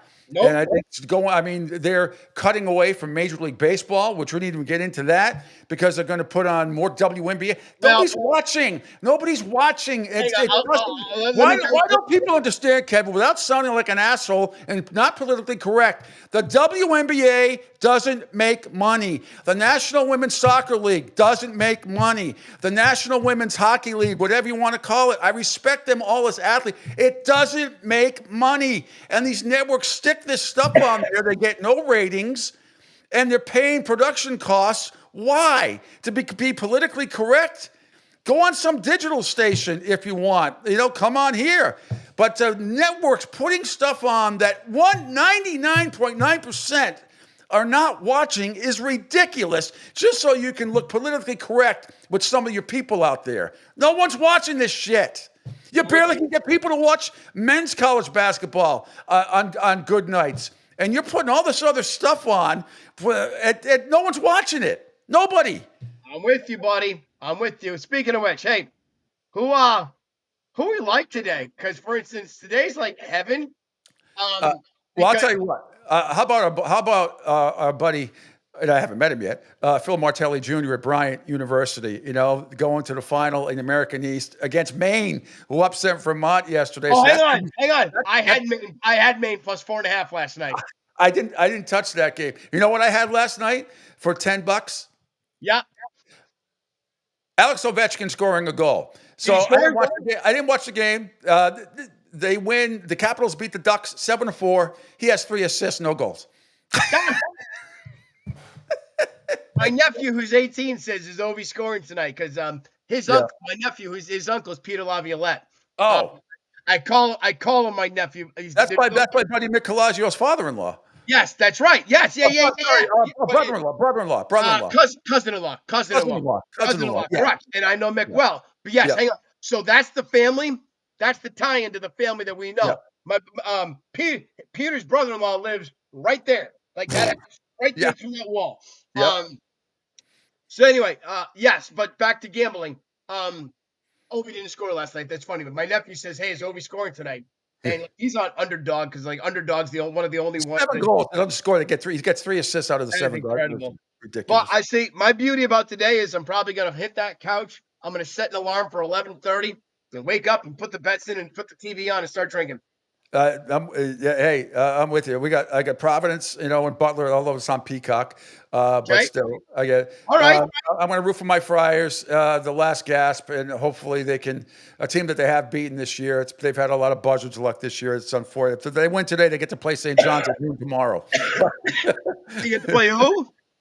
St. John's tomorrow at noon if they win today. Good Lord. Hey, by the way, I did a bet. I did UConn women. Yes. I did Florida Gators. Mm-hmm. I did. Love Florida Gators. What'd you get for them to win the whole thing? That's a great bet. So this is the 14 parlay. Oh. But they were plus 9. They were either 650 or 900. One or the other. 650 or 900.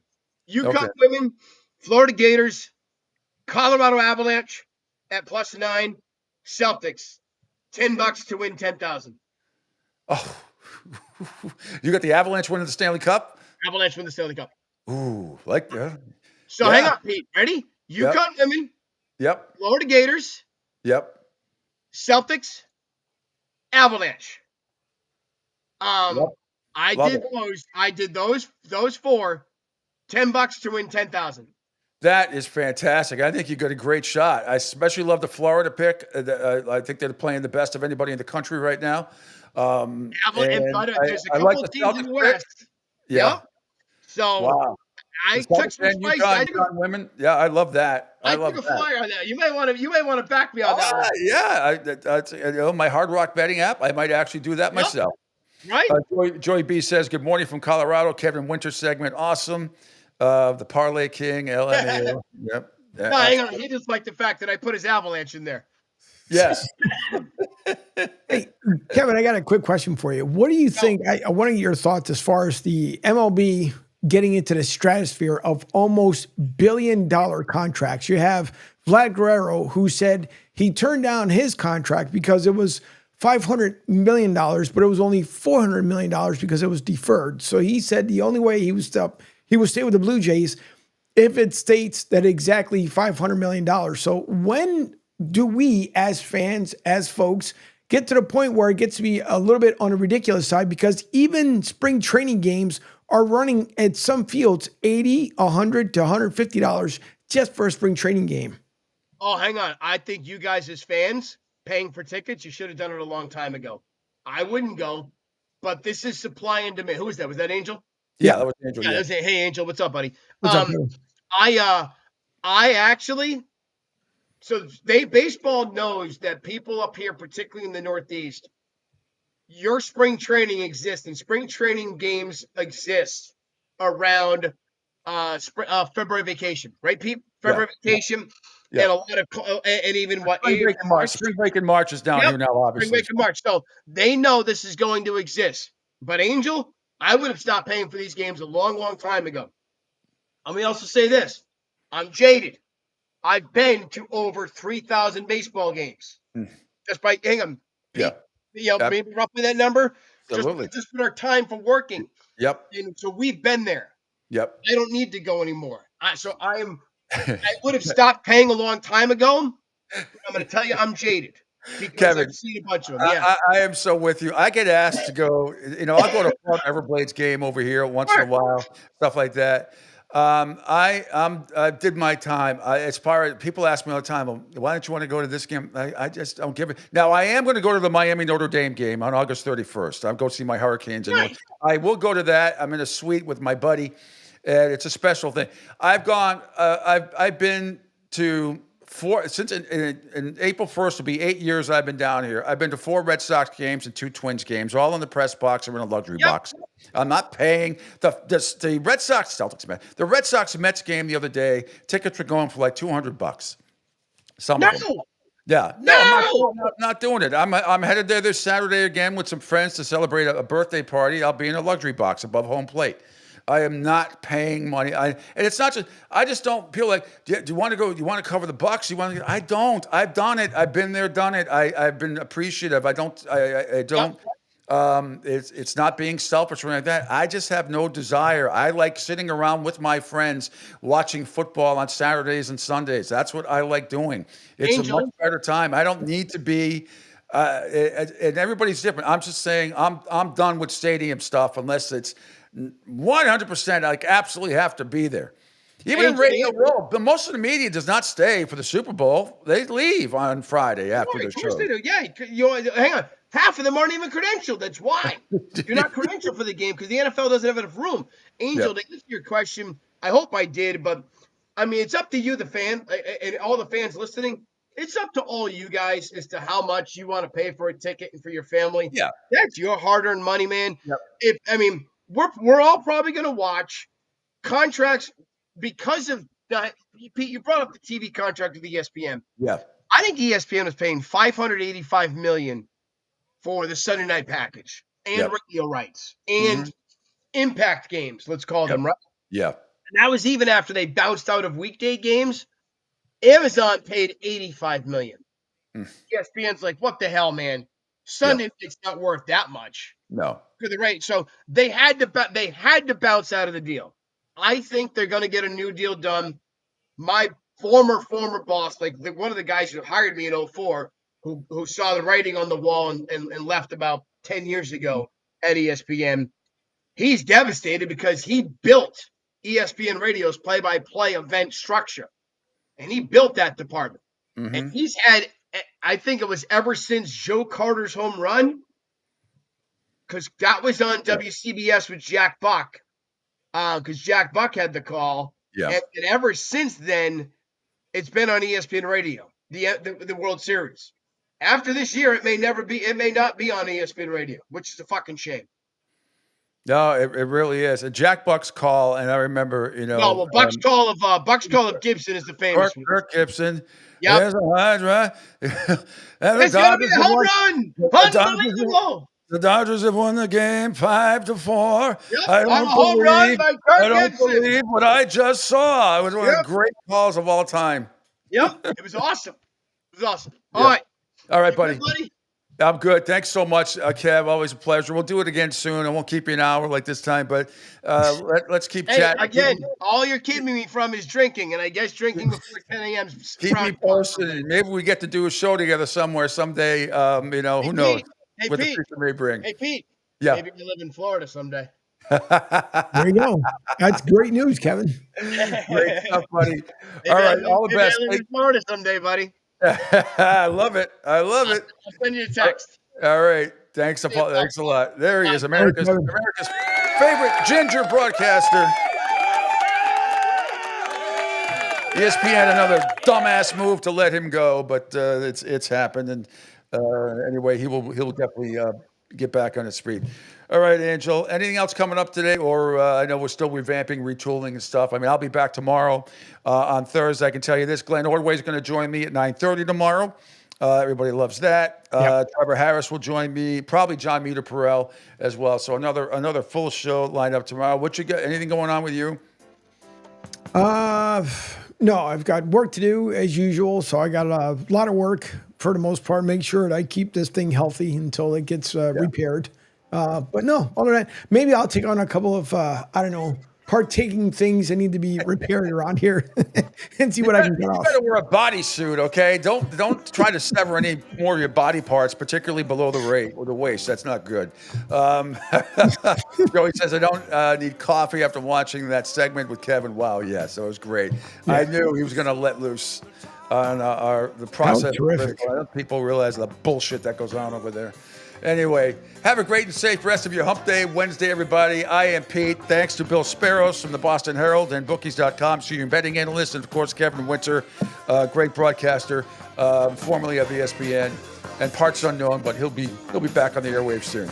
Have a great and safe rest of your Wednesday, everybody. I'll be back tomorrow at 7 a.m. See ya!